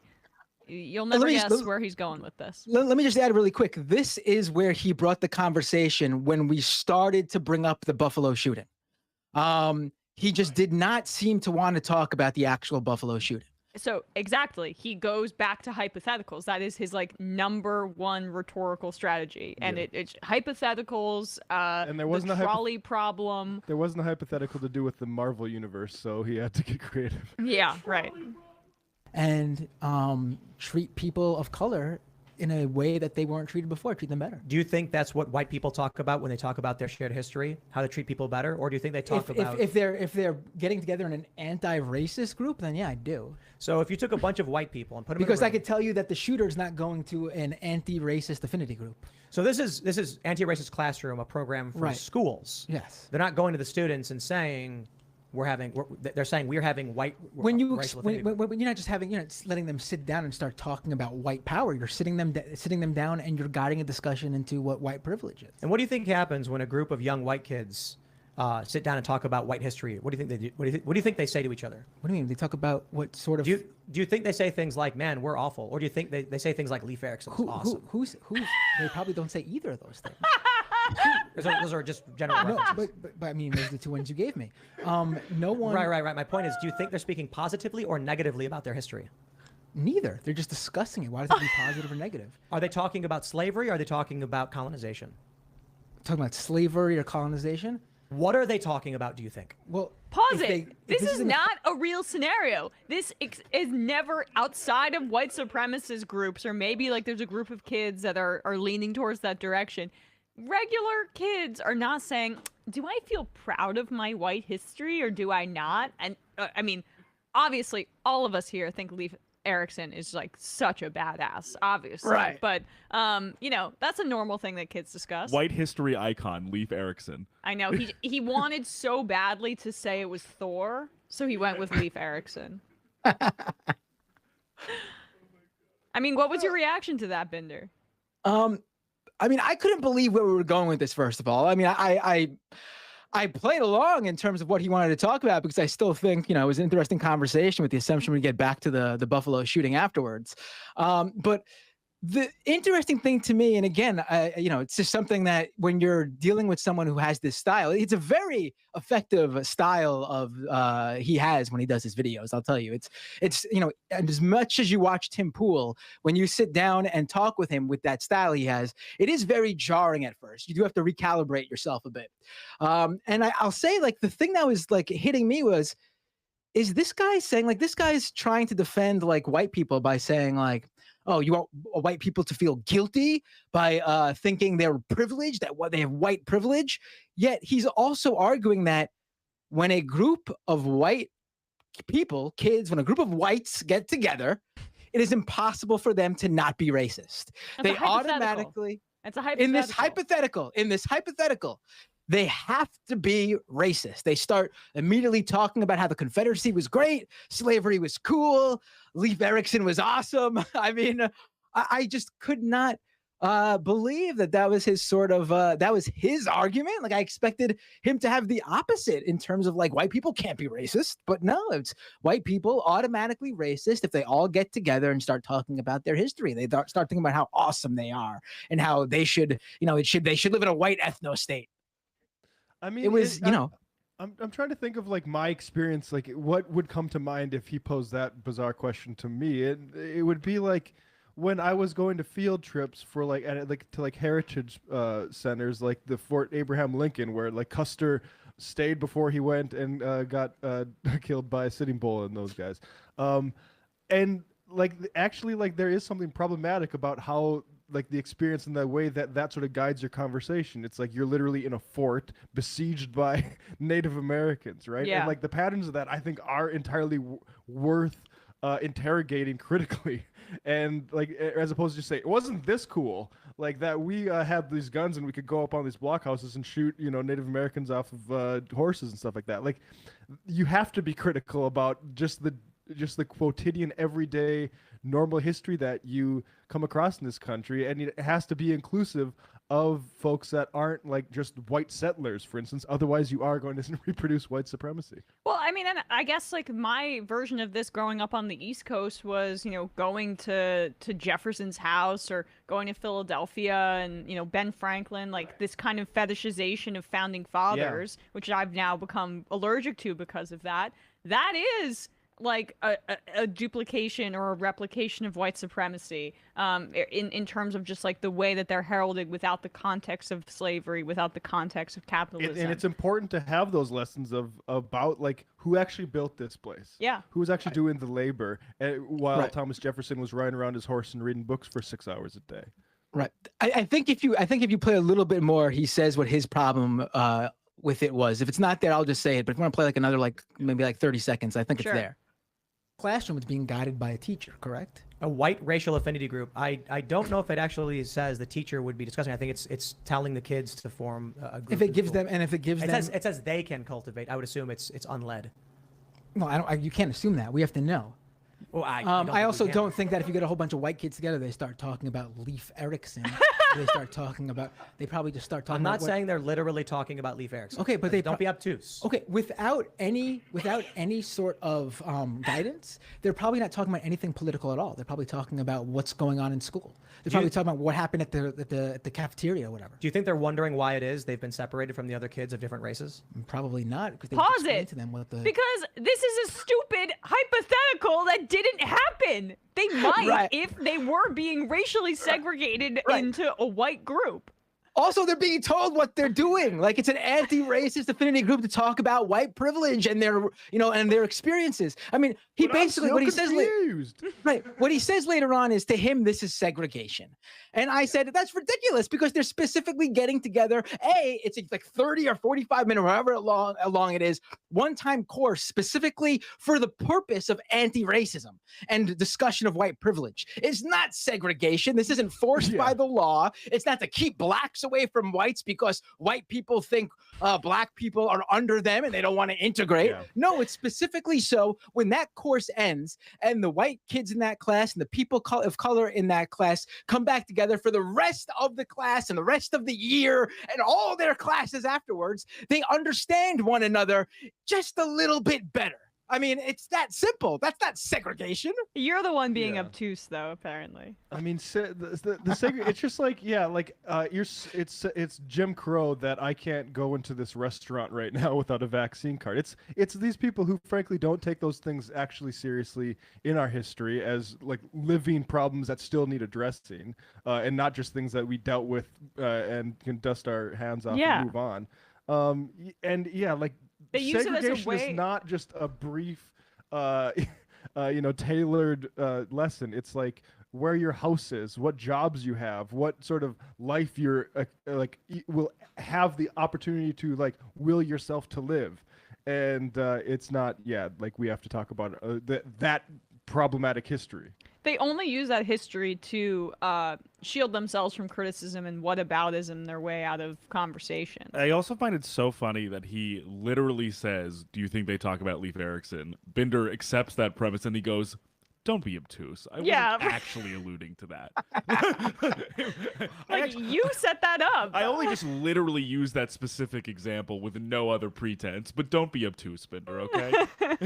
All right, that's amazing. Let's move on to the third part of our four-parter analysis of this epic battle. Here is Tim Pool and Matt Binder talking about the Green New Deal, and we're here. Binder tries to figure out, is talking actually about a specific policy set as opposed to a hypothetical white group of kids. Right. I wanted to get down what made Tim Pool what he calls himself to be like a moderate, someone who's moderate on the left. Because remember, his whole claim is that he's not a conservative, he's not a right winger. He's actually someone who's like left leaning, sort of in the middle, a moderate. He just thinks the left got too far, and that's why he's moving a little bit to the right, but still not a right winger. So I'm trying to understand what positions actually makes him claim that whatever left he claims to be. I'm trying to get that down. So you're being specific, but you're also being so obtuse. Right. With that, calm down. Yeah, just you're being hysterical. You're a hysterical leftist, but you're also smug, according to Tim Pool fans. Here he is trying to figure out. Okay, you're sort of on the left. What policy positions do you support? The Green New Deal, etc. And got Republicans to clap for it. Oh, sure, okay. So I'm pro-choice. Well, we could talk about that. Yeah, I'm pro-progressive tax. I'm pro-Green New Deal. Are you? Oh, yes. Really? Absolutely. Really? I don't think you watched the show. I have watched the show. I've seen you completely come out and get really mad at Alexandria Ocasio-Cortez for some of the things in the Green New Deal. Do you mean like free college for black people? What? Did you read the Green New Deal? No, I did, but that's what bothers you? What bothers me is that when I advocate for environmental policy, having worked for several environmental nonprofits, I don't think the policy says free college for black people. No. It's free college. It's free healthcare for marginalized and oppressed communities. What does that have to do with wind turbines? What are you talking about? It's everything to do with the environmental situation we're going to be in. No, that's race policy. That's identitarianism. No, it's not. What do you think happens when climate change affects the United States of America? Who do you think is going to be the most affected by it? Who's not going to be able, like Ben Shapiro said, who's not going to be able to just get up, sell their house that's sailing out to the sea and going underwater, like Ben Shapiro said? Who's going to be able to easily get themselves out of a situation that sees their neighborhood getting flooded, they're going to lose what they currently have? It's not going to be the wealthy. It's not going to be people who are in a comfortable situation who could just get up and move. It's going to be people who don't have means.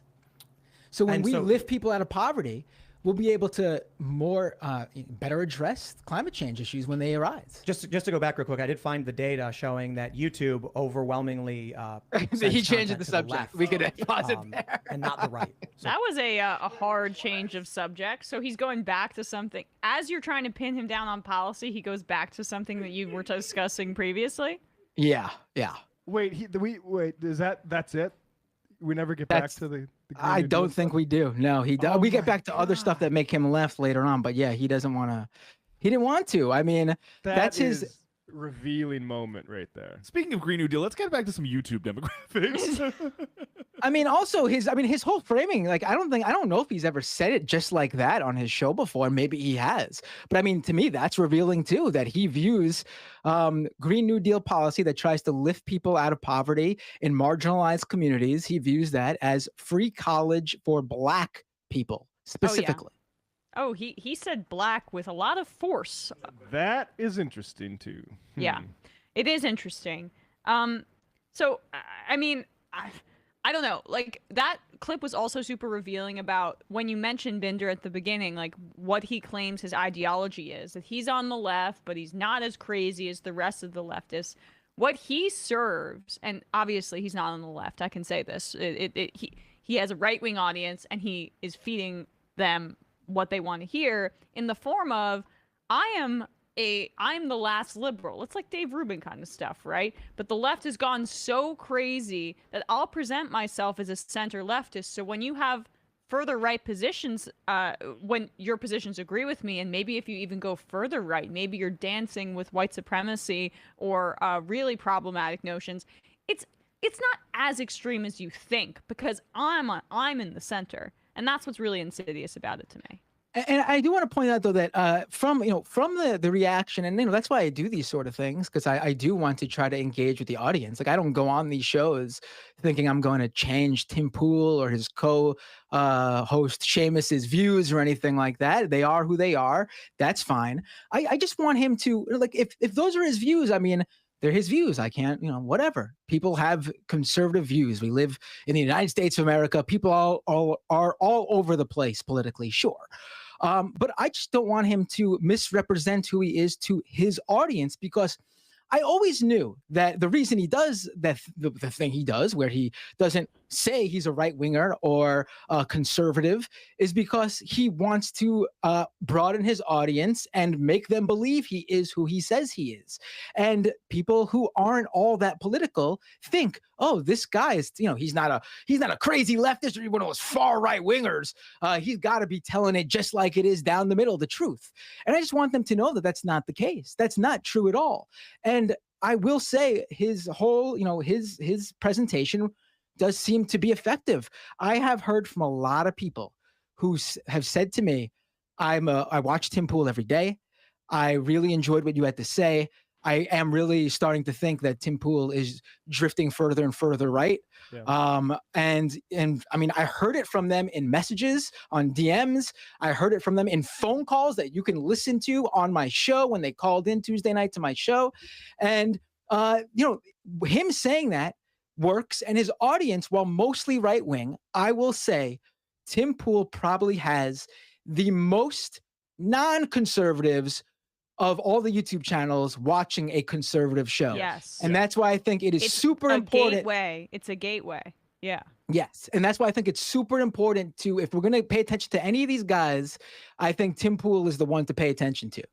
And that example is such a really good example of how he basically serves the elites and even like the college educated elites, because the exact the rationale, like you pointed out, Binder, for the education stuff in the Green New Deal is providing resources, training, and higher quality education, including higher education to all people in the United States, with a focus on frontline and vulnerable communities, so which Tim said black people, which I think is revealing. So those communities may be full and equal participants in the Green New Deal. So it's specifically not so all of the PMCs that are educated now get to drive this thing themselves because they're the ones who have the educations. So it's this idea that, like, I mean, it's so insidious. Like, if you're a rich person enjoying Tim Pool, like, yeah, I mean, he speaks for you. But if you're somebody who needs, like, is left behind by the economy, for instance, like Tim Pool wants to suggest that it's black people getting put in front of you, rather than like there's actually on the table something that we could all push for that helps everybody. 100%. Yep. Now let's see when you try to pin him down on abortion here. You want to go to that? That's okay, Binder? Yeah, let's do that one. I think that's the last clip we have, right? And listen, this conversation, out of the 3.5 hours we talked, the vast majority of it was about abortion. And, if it is what it is. That's how it went down. I had a feeling we would talk about it, but I went in thinking we would talk mostly about the Buffalo shooting. I have a problem with like a round table of just guys talking about abortion. Unfortunately for me, as I'm going in, and that's when Tim Pool shot out that tweet that made him go viral. Like, that was that same day, the one where he made that, again, hypothetical scenario of, what do you do to a baby when a 8-month a pregnant woman who's 8 months pregnant walks into a abortion clinic, and while she's in the lobby getting ready to have her abortion, she actually delivers the baby. What do they do with the baby then? As if a living, breathing baby who's already been born into this world, if you would do something to that baby to not let it live, that would be homicide, not abortion. The baby is alive at that point. This isn't something to ponder. It's very simple. It's very simple. It's very simple, and it's not like a useful hypothetical in any way, because no one on the left is advocating for anything close to that in terms of abortion rights. But in that clip we played before your debate, Binder, when they were reacting gleefully, him and I believe that co-host of his, to the Roe decision, I mean, they would say maybe not gleefully, but Tim Pool seemed pretty happy. That's the hypotheticals that they engage in. They strawman the left's position in a way to make the right's position on this seem more palatable. So here he is engaging with you, Binder, at least you're trying to get him to engage on Roe v. Wade in particular. Specifics, Tim Pool. Specifics. Yeah, we could, if you want to have the political conversation, we could do that. But I want to go back to what we were just talking about. Because I don't think you definitively said on the record, what is your position on Roe v. Wade? Do you prefer it? For it. Yeah, my issue outside of Roe v. Wade is this country is being ripped apart. No. But you just said conflict. You just said before that you'd prefer it not to happen because you hated what was happening in Colorado. And no, that's not what I said. That is what you said. No, it isn't. I wish we could rewind this. People would be able to rewind this. That's what you said. Calm down. Colorado is the extreme left position. If I were to say the states can make their own decision, Colorado is allowed to keep doing what they're doing. That's not restricting it. If I were to say the federal government should step in, it would stop Colorado from doing it. My position on Roe v. Wade, for the most part, is that I agree with it. My position on today's politics across the board is that the country is being gutted and ripped apart, and perhaps preventing conflict means pulling back on what states can do, weakening the federal government. Okay. I mean, that's not a position on abortion. It's a position on authority versus liberty. It means bad things will happen I don't like. But it also means I'm worried that the extreme polarization of Colorado or Virginia versus Oklahoma are deeply troubling, and maybe pulling back federal authority can help alleviate some of the tension. I'm not saying it's a guaranteed answer, and I don't know it's right. But my position on authority versus liberty is irrespective of abortion. My position on authority and liberty means bad things happen I don't like, but I'm trying to stop people from killing each other. If you have a total ban on abortion, the left goes nuts. If you have unrestricted abortion, the right goes nuts. I'm actually So what we have right now, you talk about. I'm sorry. Oh, Binder, I thought you were actually talking, but that was you in the debate talking. But like, I mean, I don't know. Go on, I guess. Respond to that a little bit more, because like that's just another example of him unable to engage in actual substantive policy discussion, and he only wants to talk about abstract concepts of liberty versus blah blah. I mean, nothing that's practical. Right. What he brought up before, and I'll mention this more after, but what he brought up before when it came to the abortion debate was he has a real problem with states that allow abortions in the third trimester, like late in the third trimester. And I'm trying to get them to understand that when you're that far along, you want to have that pregnancy, you want to see that pregnancy through, you want a baby. And they just refuse to like, can they just deliver the baby? And I'm saying when women are going that late into their pregnancy, it's because something has gone horribly wrong. Their life is in danger. They found something extremely wrong with the fetus where it's going to have no or very bad quality of life, and decisions have to be made. No one is just walking in and going, I think I'm going to get an abortion today in their 9th month of pregnancy. Yeah. But that's what he wants to focus on. And that's why he has a problem with Roe v. Wade, because it allows that, even though he claims to be for Roe v. Wade. And he keeps talking about this compromise. We need to compromise. Well, Roe v. Wade says that you can, and Casey comes after and even broadens it for the states that want to do more to restrict it. But with the current laws we have, leaves it up to the states to allow abortion up to when they want it, and put restrictions on abortion as long as it's not in, I believe, the before viability. But you can make women jump through hoops to even get it then.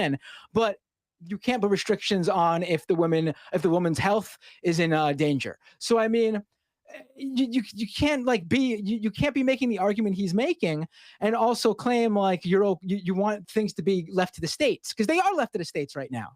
It's the epitome of like male privilege, frankly, to be able to just like have a philosophical conversation about women's rights being taken away, and like, you know, bad things might happen, but that's just the price of liberty. And that's the thing. They wanted me, and this is what really bothered his audience and them.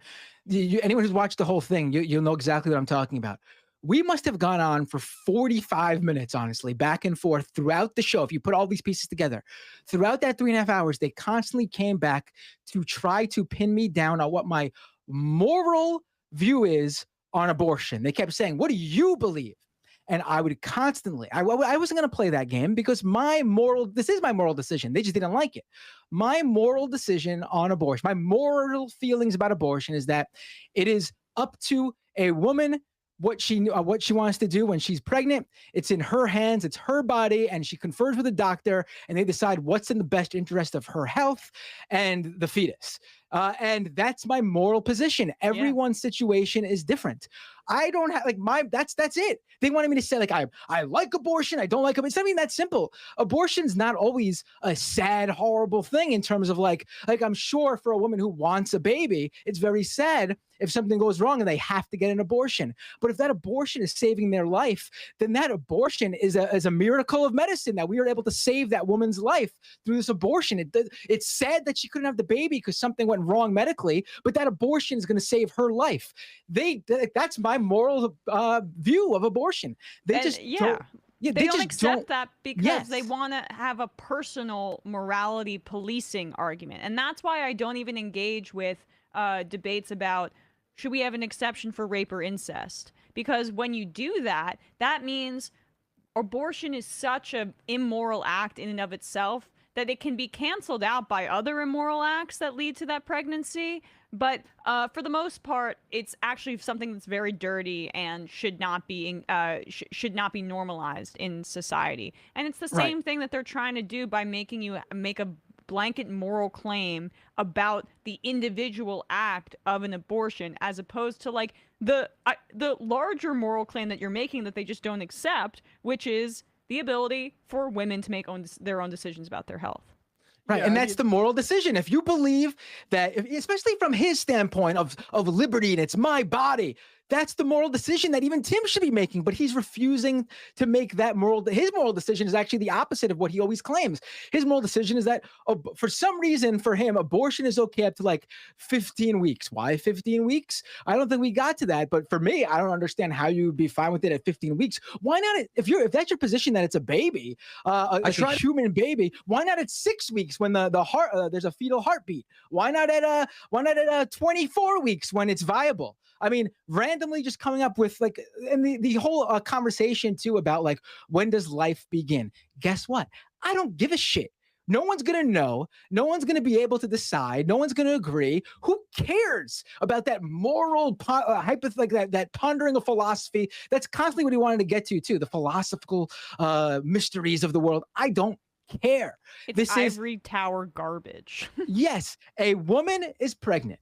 She needs to decide what to do with her body, whether she wants the baby, doesn't want the baby. She confers with her doctor, makes the ultimate choice with her doctor, period. That's simple. That's my view on abortion. Don't care to tell you anything else because I don't got anything else for you. That's my moral decision. I mean, this is an issue that is capturing basically all the psychic energy that used to lead to things like witch hunts. And when you have those sort of hypotheticals like, well, what if a woman goes into an abortion clinic and delivers a child right before it? Like that, what that is useful for is as a window into the imagination of these folks and how they think of women, right? That's really all that they think of it, because none of those things actually happen in real life. Any sort of late abortion, as it were, is to save somebody's life. 100%. And if you play a little bit more, he rewind it just a little bit so people get the context. He said it so fast, and it was after that whole speech about authority and what you can do with yourself. But I don't think people noticed. He basically, and I don't even think he noticed. I'm sure he would say he didn't mean to say this or I'm taking it out of context or something. But I ask him, and he does sort of say that he doesn't support Roe v. Wade in a weird way. Play it. Right. But my position on authority versus liberty is irrespective of abortion. My position on authority and liberty means bad things happen I don't like, but I'm trying to stop people from killing each other. If you have a total ban on abortion, the left goes nuts. If you have unrestricted abortion, the right goes nuts. I'm actually so what we have right now. It seems to be you talk about compromise, right? I've heard you talk about compromise. What we have right now would be your perfect scenario, right? It's not, because in many states, they're removing all restrictions, and the Democrats at the federal level just tried to allow the termination of a baby at 9 months. If they add a provision to it that says all efforts must be made to save the life of a baby, and took out the term abortion and said a pregnancy can be ended. That didn't pass. You don't have to worry about it. They just tried to pass it. And it didn't pass. Do you know where I live? Sure. West Virginia. I mean, I'm here right now. Do you know who my senator is? It's Joe Manchin. And who stopped the bill from passing? There you go. And why do you think I'm talking about it? Because you're a big fan of Joe Manchin. Because Joe Manchin did something I like. I don't like Joe Manchin for the most part, but what don't you like this. about him? Oh, sure. I think he's an establishment shill. I think he just says what he thinks is gonna play the best, and I don't think he's genuinely interested in fixing problems. What did you think about him killing Build Back Better? You mean the infrastructure plan? No, the bill that had a swath of things. The main thing for me, the main thing that would have really been amazing, is the child care, the return of the child tax credits, the extension of what is it? The 3K federally. I mean, those are huge, amazing things. If you're a fan of doing the best for children in this country, those things were fantastic. So, in 2008. Into 2012, into 2016, I've always been in favor. I did. We can pause it there. I did get him to say, because he's basically taking a little bit of credit, saying that he thinks the people who watch his show, or maybe directly himself, I couldn't quite understand how close that his belief here goes, but he was saying that he had an effect on Joe Manchin's position on that abortion bill. And so I get him to look at the camera and tell Joe Manchin to vote for the next bill that has that extends the child tax care credits. And Joe Manchin's position, so people remember, was that he wasn't going to support codifying Roe v. Wade into law because it would eliminate the hundreds of anti-abortion limitations on, like, this clinic has to have ceilings that are 13 feet high and the room has to be 7 feet wide, or this woman has to listen to the electronic pulse of the fetus in order before making their decision. Like, that's the position. And if you're clear about that, it sounds as insane as it is. Right. I mean, he does say, I bring it up as clearly as I can.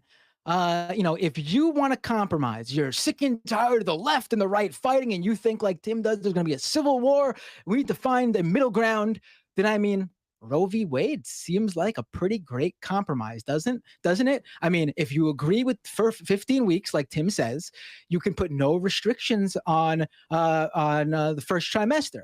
If you have an issue around there, well, guess what? At viability, which is around it's in the middle of the second trimester, it's usually around 20 weeks, 21 weeks, you can restrict, like many red states currently do.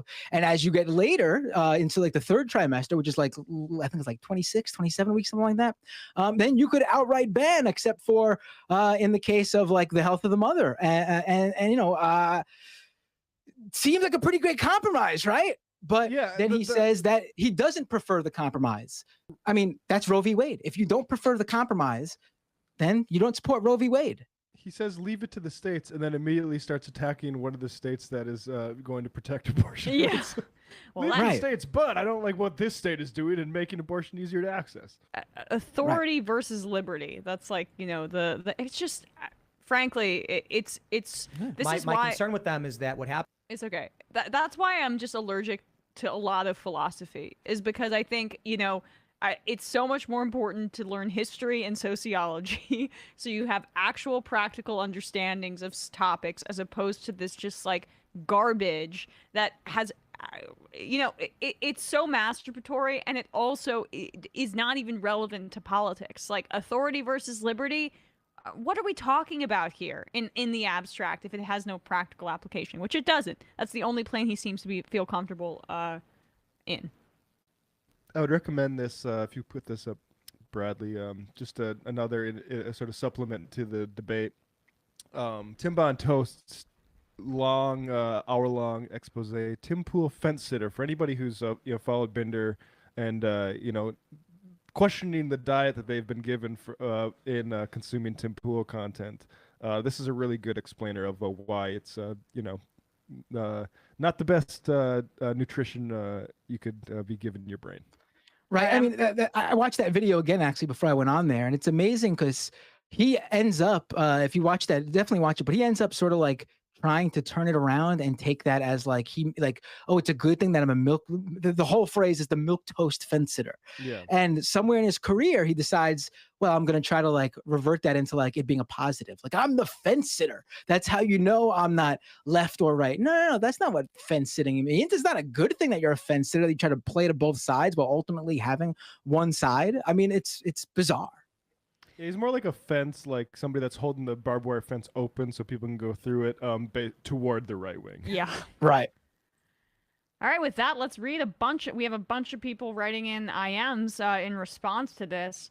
Chris Burdick, great job, Matt, but I'm extremely disappointed that you didn't do what we all wanted to see you do. Snatch that head off that little shit goblin's hat off that little shit goblin's head. They were, when I got there, they were all, he's got his places. Oh my God. If you want to know why he does what he does, it's because it's paying off. It's huge. The Tim Pool compound, gigantic. He has a skate park in his basement. Like it's not outside in his backyard. His basement's so big, you could like fit like 500 people punk show in there. Like it's huge. And there's a skate park in there. I mean, it's amazing. It's amazing. My only critique is that I wish you had worn your own beanie. Oh yeah, I was thinking about that, but then I should have. Maybe I should have. Your hair is an asset, right? Yeah, that's true. Too. Yeah, that was one of the things I was thinking too. Should I hide it? I mean, but I will say everything that I was, the shirt I was wearing was carefully picked out. I was like trying to think of like what could maybe connect with some of these Tim Pool viewers. And I picked out my Cactus Jack shirt. He's like one of the most hardcore pro wrestlers of all time. Gets all bloody, did barbed wire. And I thought, oh, he's got to have like pro wrestling fans in his audience. But also the guy, Cactus Jack, the wrestler, his name is Mick Foley. He's also super feminist in real life, like super hardcore. Oh, nice. So I was like, if I wear this shirt and like connect with them that way, and then they go look up Mick Foley, what he's doing today, maybe that'll also. So everything was thought out. I'll tell you that much. Love it. Glass Seagull. Tim Pool relies on identity politics more than anyone. Nearly every thought begins with his own or someone else's political identity, moderate, liberal, etc. Yes. Unionized hotel worker. Interesting interview with Talia. However, there's a detail that wasn't brought up. The Buffalo mass shooter had a very distinct patch on his body armor. It's a black sun or Sonnenrad symbol that has also been seen on the uniforms of the Ukrainian military, specifically the Nazi Azov soldiers. I know the symbol. I didn't realize that. It is internationally well known as a fascist symbol. Considering this fact that the entire Democratic Party in the House, including the Squad, just vote in favor of sending another $40 billion to a group of people who hold the same worldview as the Buffalo shooter, I don't think it's fair to generalize about Ukrainian forces, which include just like regular citizens, and claim that they're all a part of the Azov battalion. But undoubtedly, yes. Yeah, they're both Nazi. I mean, that said, like I think it's also I think you have to be careful with this sort of thing, mainly because Russia's using it for invasion propaganda, and I oppose that invasion. That the whole denazification thing, right? But that said, like the Azov battalion, I don't really care about them because they are Nazis and they do pull this stuff, and like that's like a big and I think you don't want to overemphasize it and give Putin what he wants, and you don't want to like rehabilitate this group like a lot of media has been doing in a way that I think is really gross. Yes. But I think as far as like the shooter himself, I think he was not anti-Russian. So I think he said like Putin's on the side or Russia's on the side. So I haven't read the whole manifesto, but that's my. Oh, he was he did not like Erdogan from Turkey because he viewed him as an enemy of Russia. Right. Yeah. He mentions that specifically, but also that might have been. I don't know if people know this. The Buffalo shooter straight up copy and pasted big chunks of the church, the one in New Zealand, Christchurch. Thank you. The Christchurch shooters manifesto, and just literally copy and pasted. You can't. I'll say this. I'm not going to tell people to go out and look for them, but the Discord logs of his private Discord journal. That tells you a lot more about him than the manifesto. The manifesto has a lot of open far-right trolling in there that he specifically wants to fuck with people with. Like, you can't take the manifesto. I mean, other than the fact that the Great Replacement is clearly why he did it, but all the things that he tries to use to explain why he got into it, like he's a left winger actually, but also a right winger. Like, that's all him trying to troll with people. Bullshit. Yeah, the thing about him being a communist. Yeah. Right. He also posts a photo of who he is, and it's Sam Hyde, that right-wing comedian who had like a Cartoon Network show, and like 4chan people love him. I mean, yeah, he's it's you got to be careful when you're reading this stuff and see, where he's trying to fuck with you and where he's actually telling you why he did what he did. All right, let's read like 5 more IMs, and then we'll do another clip because there's still some good ones in here, I think. Bush. We did that. We started with the show. Oh, you did? Missed out. Charlie Kirk's punchable face. Hey, I'm our crew. I live in the suburbs of Buffalo, and my whole family lives in Buffalo. As disgusting as the Buffalo shooting was, I don't think people realize just how much support there is in Buffalo suburbs for people like the shooter. While people will decry the violence, there is very much support for the belief that black people and immigrants are lesser beings. You see Fox News on the TV in every bar and restaurant. While the shooter wasn't from Buffalo, he found a city that would be very much supportive of his kind of ideology. Maybe Nomiki can speak more on this. Yes. I mean, I'll just say, as my perception of particularly white supremacy in suburban Minneapolis and the way those attitudes are conveyed on like news stories about Minneapolis, like particularly like Muslim immigrants. Yeah, I think it's horrifying, and it is like that's that sort of thing, like basically neo-Klan submerged racists, is what all this sort of right-wing stuff is speaking to, like the replacement theory, the so-called, right? Like that, like the Tucker, the reason he'll be let's say race neutral or like a little bit coy about what he believes is because he needs to speak for those people in a way that can go through mainstream channels. Rob from Dedham, Binder, did it smell wild in there? No, I mean, it was other than all the crazy stuff he has. I mean, it's just your normal everyday middle class gigantic huge mansion with a skate park and a chicken coop and a guest house, and there was nothing. It's obviously it's very successful for him. I watch a lot of Pro Football Talk, which is whatever, and like he also has a massive compound in West Virginia. The host of that show. I just think you can get like a huge amount of land there, and a lot of people because it's. I don't know. I mean, there's relative proximity to like New York, to DC or whatever. I think there's something to it. How long did it take you to get from Manhattan?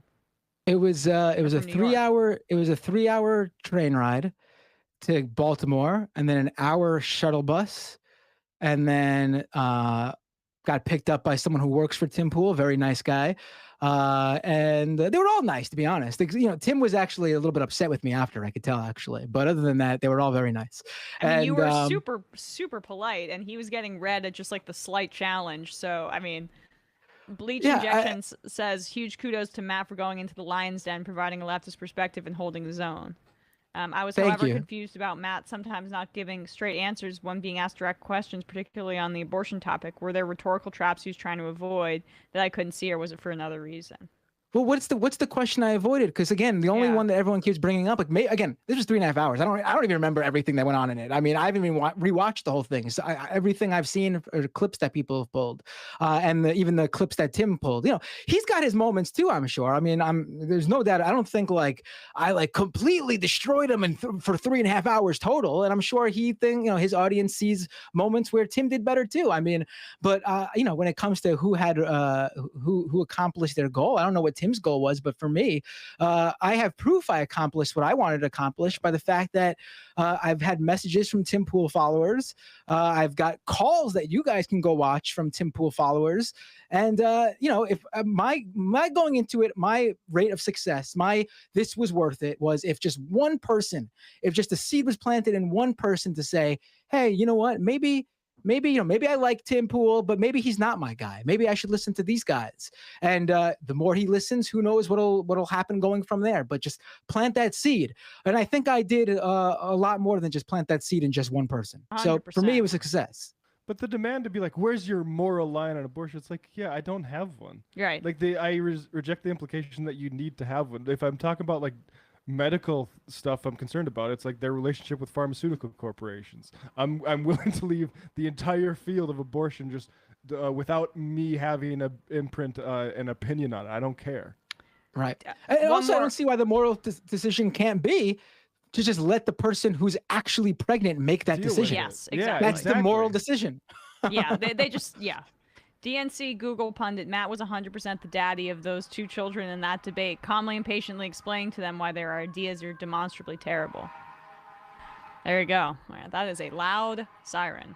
Wow, yeah, I can even hear it over here. You can? Yeah, all the way at the Tim Pool compound where I still at. No, imagine. Hey, Tim. I see him in the background. All right, let's do a clip or two, kind of run through them. But I love that deep dive into that. Which I was thinking Elon Musk, but what did you say, Matt? Wait. Where's this Loomis thing? So the Elon clip is number 2, I believe. But 1 second, let me just get the Loomis clip. It's number 11, Emma, if you want to take a look. Okay. But yeah, the Elon clip is. Let's quickly do this Elon clip, and then yes, the Loomis clip is good. I think. Oh, someone in the live chat just said Binder moved in under the skate ramp, and I got to tell you, it's funny you said that because literally there is a nook under the skate ramp where there were like beds and stuff where people were. Like this person did not know that. That was a joke, like but literally that's yeah, right. That's amazing. All right, let's do this really quick. So Elon Musk went on the All In podcast, and here he is trying to clarify what his actual political ideology here is. He says that he has voted for Democrats in the past, but now he wants to vote GOP because the Democratic Party is out of control and they're being held hostage by, well, you'll see who he claims are controlling them now. And I would classify myself as a moderate, and neither Republican nor Democrat. And in fact, I have voted overwhelmingly for Democrats historically, overwhelmingly. Like I'm not sure. I might never have voted for a Republican, just to be clear. Right. Now this election, I will.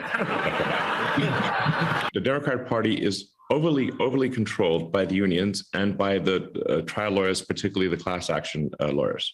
And generally, if you'll see something that is not in the interest of the people, on the Democrat side, it's going to come because of the unions, which is just another form of monopoly, and the trial lawyers.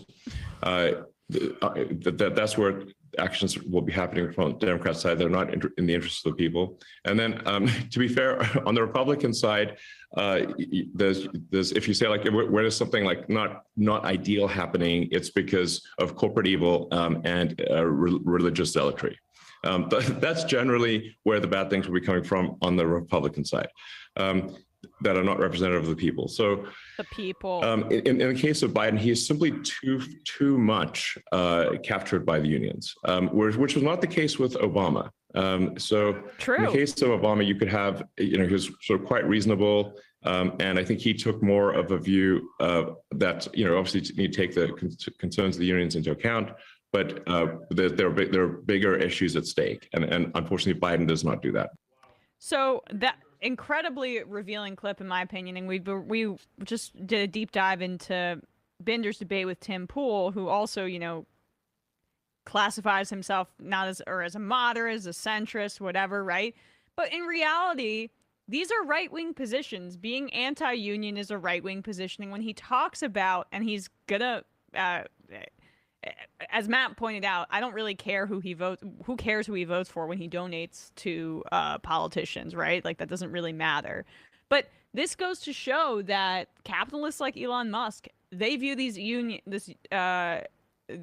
unionization, and when he says class action lawyers, it just means like, I'm getting sued because I've segregated my plants and it's a huge problem and I allowed mass racism against my employees.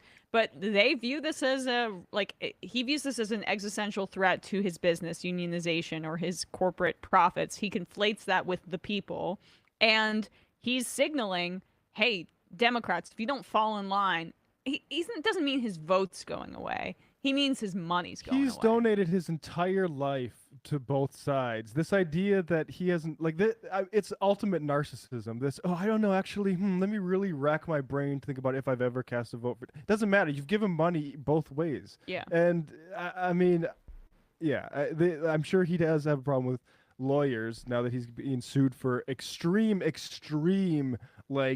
South African apartheid, Jim Crow South-style racism at the Fremont Tesla factory.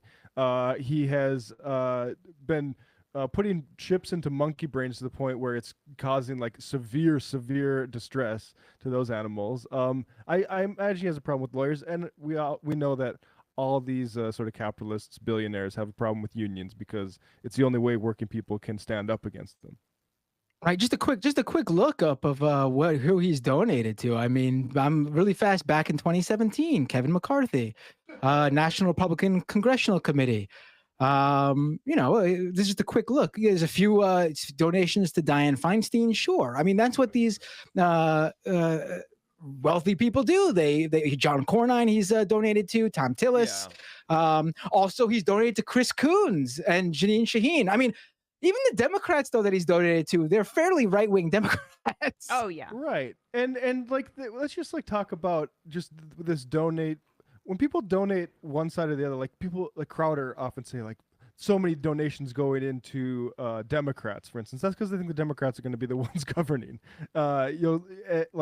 And we have two capitalist parties, so of course they're going to be accepting of those two things. But this idea that the capitalists have turned on the Republican Party is always going to be ludicrous. If they could have just a Republican in there that would give them exactly what they want without it being a PR problem, this is clearly for Elon. He has to say he has a problem with religious zealotry and stuff like that.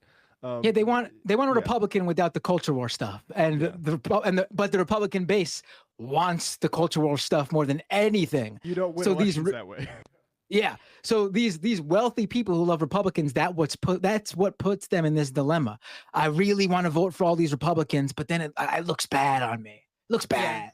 Yeah. And when he talks about how unions are another monopoly, right, which is hilarious, the idea that he's one anti-monopoly is funny, given the fact that I believe that he was not supportive of certain electronic vehicle, and please correct me if I'm wrong, Bradley or Matt, charging stations, because he wanted them to be specific to Tesla. No, you got it wrong. Oh, it's the opposite? He had the exact opposite, that he allowed his technology to be open source for the cynical reason of that becoming the standard. Gotcha. Okay. All right. Well, regardless, I mean, I think Tesla has operated in a way that they want to corner the market on electronic vehicles, but I guess that's a besides the point. I had it in the inverse.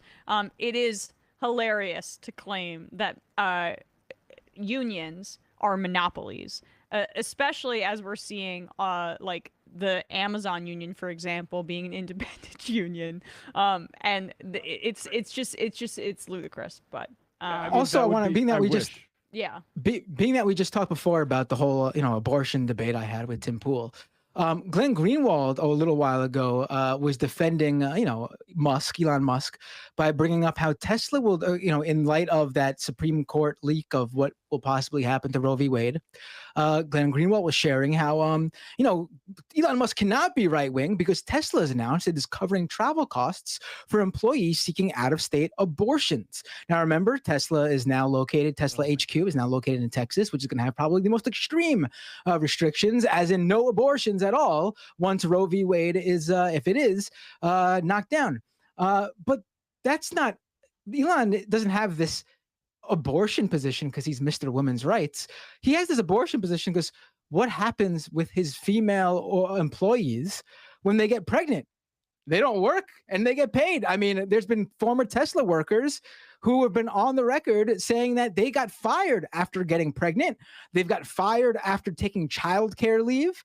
I mean, it's these guys don't want to pay for their hardworking employees if they have the gall to go ahead and start a family. Yeah. I mean, Glenn Greenwald's just doing his pro bono work on behalf of like a future corporate fascism where you have to rely on your boss to get an abortion, which is the same thing as healthcare.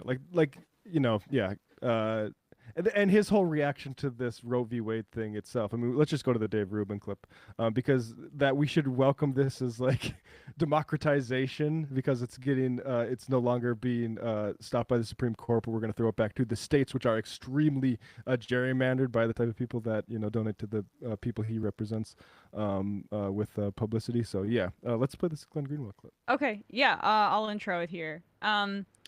Here's Dave Rubin talking to Will Cain of Fox News about how he's kind of a trailblazer in many senses as the why I left the left guy. There are a variety of people following suit. I mean, we've covered on the show recently. Jimmy Dore is on this path. He's well on his way. Hey, I don't like everything the Republicans do, but sometimes you got to vote for the lesser of two evils, and that's when you look at the imperialism. You got to go for Tom Cotton. Right. No, well, actually, he was in favor of, he says DeSantis is the one speaking truth to power these days. Lesser of two evils being between Donald Trump and Ron DeSantis. Right, exactly. Yeah. But he would go for Trump because he's the anti-war guy. So this is now a playbook, right? And Dave seems to have identified it because here he talks about someone in particular on Will Cain's podcast with Fox News, and saying basically, I was the OG. And that's why we're seeing people like Bill Maher, Andrew Sullivan, Matt Taibbi, Glenn Greenwald, all of a sudden going, whoa. I mean, all of a sudden it moved so far, so fast, it left a whole wake of people who would have called themselves, I don't even think moderately left. For some of those guys, they would have said they were pretty far left. And Andrew Sullivan, hardcore left winger. Yeah, Glenn Greenwald. Bananas left. Actually, let's just play through it. But yeah. Hilarious. He was bananas lefty. He used to call me a racist on Twitter all the time. Now he's just repeating everything I said 5 years ago. Well, okay, so what? So I mean, that's funny because Glenn used to be the type of guy who was going after people like Rubin, Sam Harris as well, for bigotry, and now he's a defender of bigots and a lawyerly, scholarly defender of bigots. It's actually kind of a beautiful full circle of life because that's, you mentioned Sam Harris there.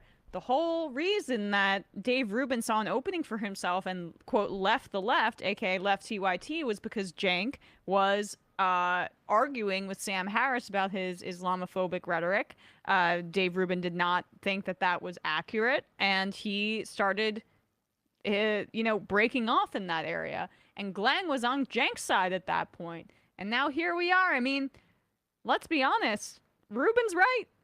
Rubin's right. He's right. I mean, maybe Taibbi wants to step in and clarify his position on this. But as to the other people, I think it absolutely fits. I would say just Bill Maher's a good example. Bill Maher. I mean, but the thing is, like, these But Bill Maher was always Islamophobic, frankly. That's what I'm saying. Yeah.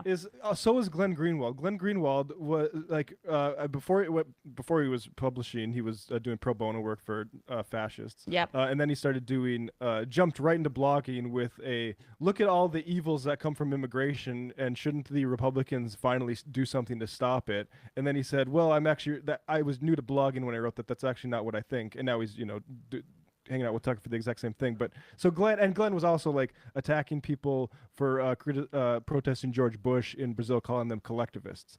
So like Glenn is I think what Glenn did is he realized like, oh, I can't be this like person who rah-rahs hardening the border and also be a civil libertarian. So I'm going to de-emphasize that part of my belief until I get paid enough. But I just want to return to Andrew Sullivan, who was the other person mentioned there. This is from a Deep Beige, Brendan James on Twitter. As to, Andrew Sullivan's leftist bona fides, Brendan writes, if Andrew Sullivan wants to keep writing his race science shit, this was in March 2018. If Andrew Sullivan wants to keep writing his race science shit, it's worth noting as an intern of his in 2013. At a private meeting, his entire staff challenged him on it until he asked, exasperated, well, why didn't Africa conquer Europe then? So that's the guy who was some wildly, rabidly anti-lefty. He's actually just been like, I think crypto-reactionary race scientists that might have some good positions on, like, I don't know, healthcare or something like that. I don't know what the good positions are Andrew Sullivan are. I just know it was him being an asshole. Also, I do have to 5 years ago was what, like 2017, right? I could swear Dave Rubin was still claiming to be really still a liberal in 2017 and not a full-blown right-winger. So if Glenn Greenwald is quoting him from 5 years ago, now that Glenn Greenwald is a right-winger, I guess we can extrapolate from that, hey, what do you know? Dave Rubin's been a right-winger that whole time he was claiming to actually still be a liberal. Yeah, we could. He didn't let the public onto that yet. He had to perfect the branding. Now, I mean, it's just the more people see how much money Dave Rubin made, the more people see how lucrative this is. Someone like Tim Pool also serves this as a way to validate right-wingers' opinions about and their extremist positions about the world by claiming that, no, I'm not actually on the right. I'm a centrist, or I'm still on the left. And so this is why your extremist position is actually not that bad, because you're more of a centrist as opposed to an extremist. It blurs the lines and allows for racist views, bigoted views, anti-worker views to be a little bit more mainstreamed in their minds. It's You're fluffing people's pillows, basically, when they go to sleep at night. That's what they serve. So, all right, we're gonna read like 5-7 more IMs, then we got to get out of here. Ooh, now you're not committing to the 10. 5 or 7. Ooh, I thought which is it gonna 10, be? And I was like, ooh, it's 241. So we got at the edge of my seat. Are we getting 5 or 7? Dealer's choice. Yeah, actually, I just wanted to add one thing. Christian Smalls tweeted out, one visit to the White House got these billionaires writing letters, tweeting nonsense, even making videos. Keep organizing people. Elon, you're next. Be afraid. Be very afraid. The unions are coming. So. Woo! Ooh, let's go. I like it. Real Ace Attorney, Emma, the difference between Poole and Florio is at least Florio is actually from West Virginia. Yeah, I didn't even mean to like make it an anti-Florio thing. I love Florio and the way he stands up for players getting paid, for example. Even if I was to narrow down his politics, he'd probably be like a Joe Biden Democrat. But still, it's a helpful thing in sports media, in my opinion. I think he's one of the only people that does it, frankly. Fade Away Jay, I think Elon Musk's comment on unions being another monopoly is very telling. Aside from the fact he is dead wrong about what unions are, he wants the monopoly for himself. He doesn't want anyone else to have it. It's not that monopolies are bad, it's that it's his monopoly. Well, and I mean, that's a way that unions have been attacked illegally, is to argue that they represent a monopoly. And that is one monopoly that I just say, like, I don't have a statement on the argument, which is other than to say that if it is a monopoly, then it's a good one, and it's the one that should be allowed. That jacket says, Binder, you have become a very strong voice for the left, doing what few are doing, going hard against crypto with facts, research, and now the debate. Epic stuff.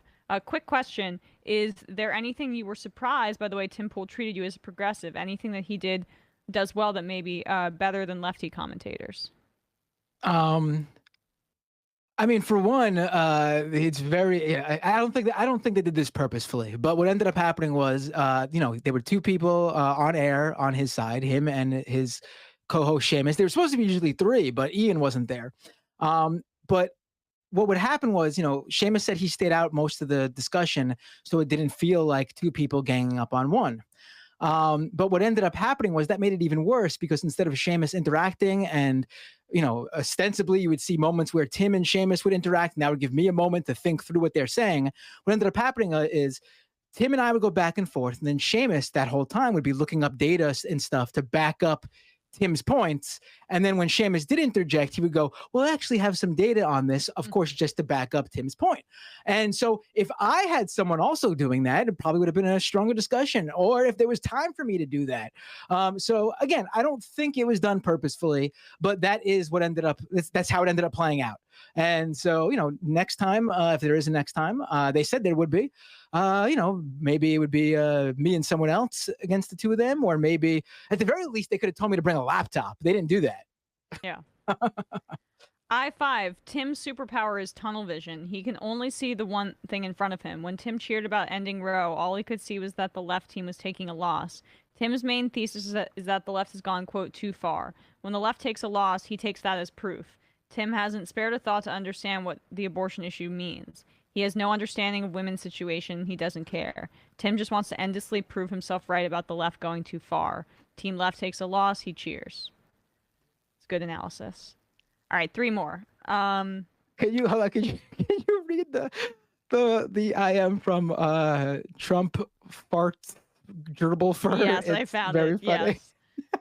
Matt Binder quote on his Tim Pool debate. If I can plant a seed in just one person, it was a success. Sounds like a quote from a Tim Pool incel listener. Yikes, man. Oh. That's pretty good. All right. Aaron is not cool. Did you guys see Brianna Drogray on Hill Rising? It is. Oh my God. Yeah. I did not see it yet. No. I don't watch that not show. Good. But I'll check it Not out later. El Conipision. Good union news. I took this from More Perfect Union on Twitter. Breaking: Starbucks workers in Waban, Massachusetts win their election unanimously. This is the 78th Starbucks store that has unionized. It's getting hard to keep up with all these wins. They are terrified over there. All right, and the last I am of the day. Daredevil. I think the FBI needs way more civilian oversight and needs to be more transparent. I mean, any dude with $20 can walk into a gag shop and walk out a licensed federal boob inspector. That's an abuse of power. All right. I guess we'll end on that, Daredevil. All right. Awesome stuff, Binder. Thank you for going into the Lion's Den. So we got to break that down, and frankly, I enjoyed it, and I'm going to be showing it to a bunch of people. Appreciate it. Oh, thank you. It was a pleasure. Again, I hope they had me back. I enjoyed it. I hope they enjoyed it. I definitely gave them exactly what they wanted in terms of their viewers were interested and definitely watched it more than any other shows, which also ends up being a positive for me. So and the left, because I was there to argue that. So thank you everyone for tuning in. I really appreciate all the kind words, and even anyone who sent something that was a good faith critique. I of course wasn't perfect, and I'll learn even more to be even better next time. Woo! All right, Matt and other Matt and Bradley. Thank you guys. Great show. Appreciate it. See you all tomorrow. It might take all the strength I got to get to where I want, but I know somehow I'm gonna get there. I wasn't looking when I just got caught between the truth and the lie bar, but finding out won't make me feel any better. Yeah, I know the clock is ticking, but the meds are gonna kick in, and my pilot light's shining bright. I guess somewhere the choice was made for the option where you don't get paid, for the road that bends before it finally breaks you. I guess somehow I lost my drive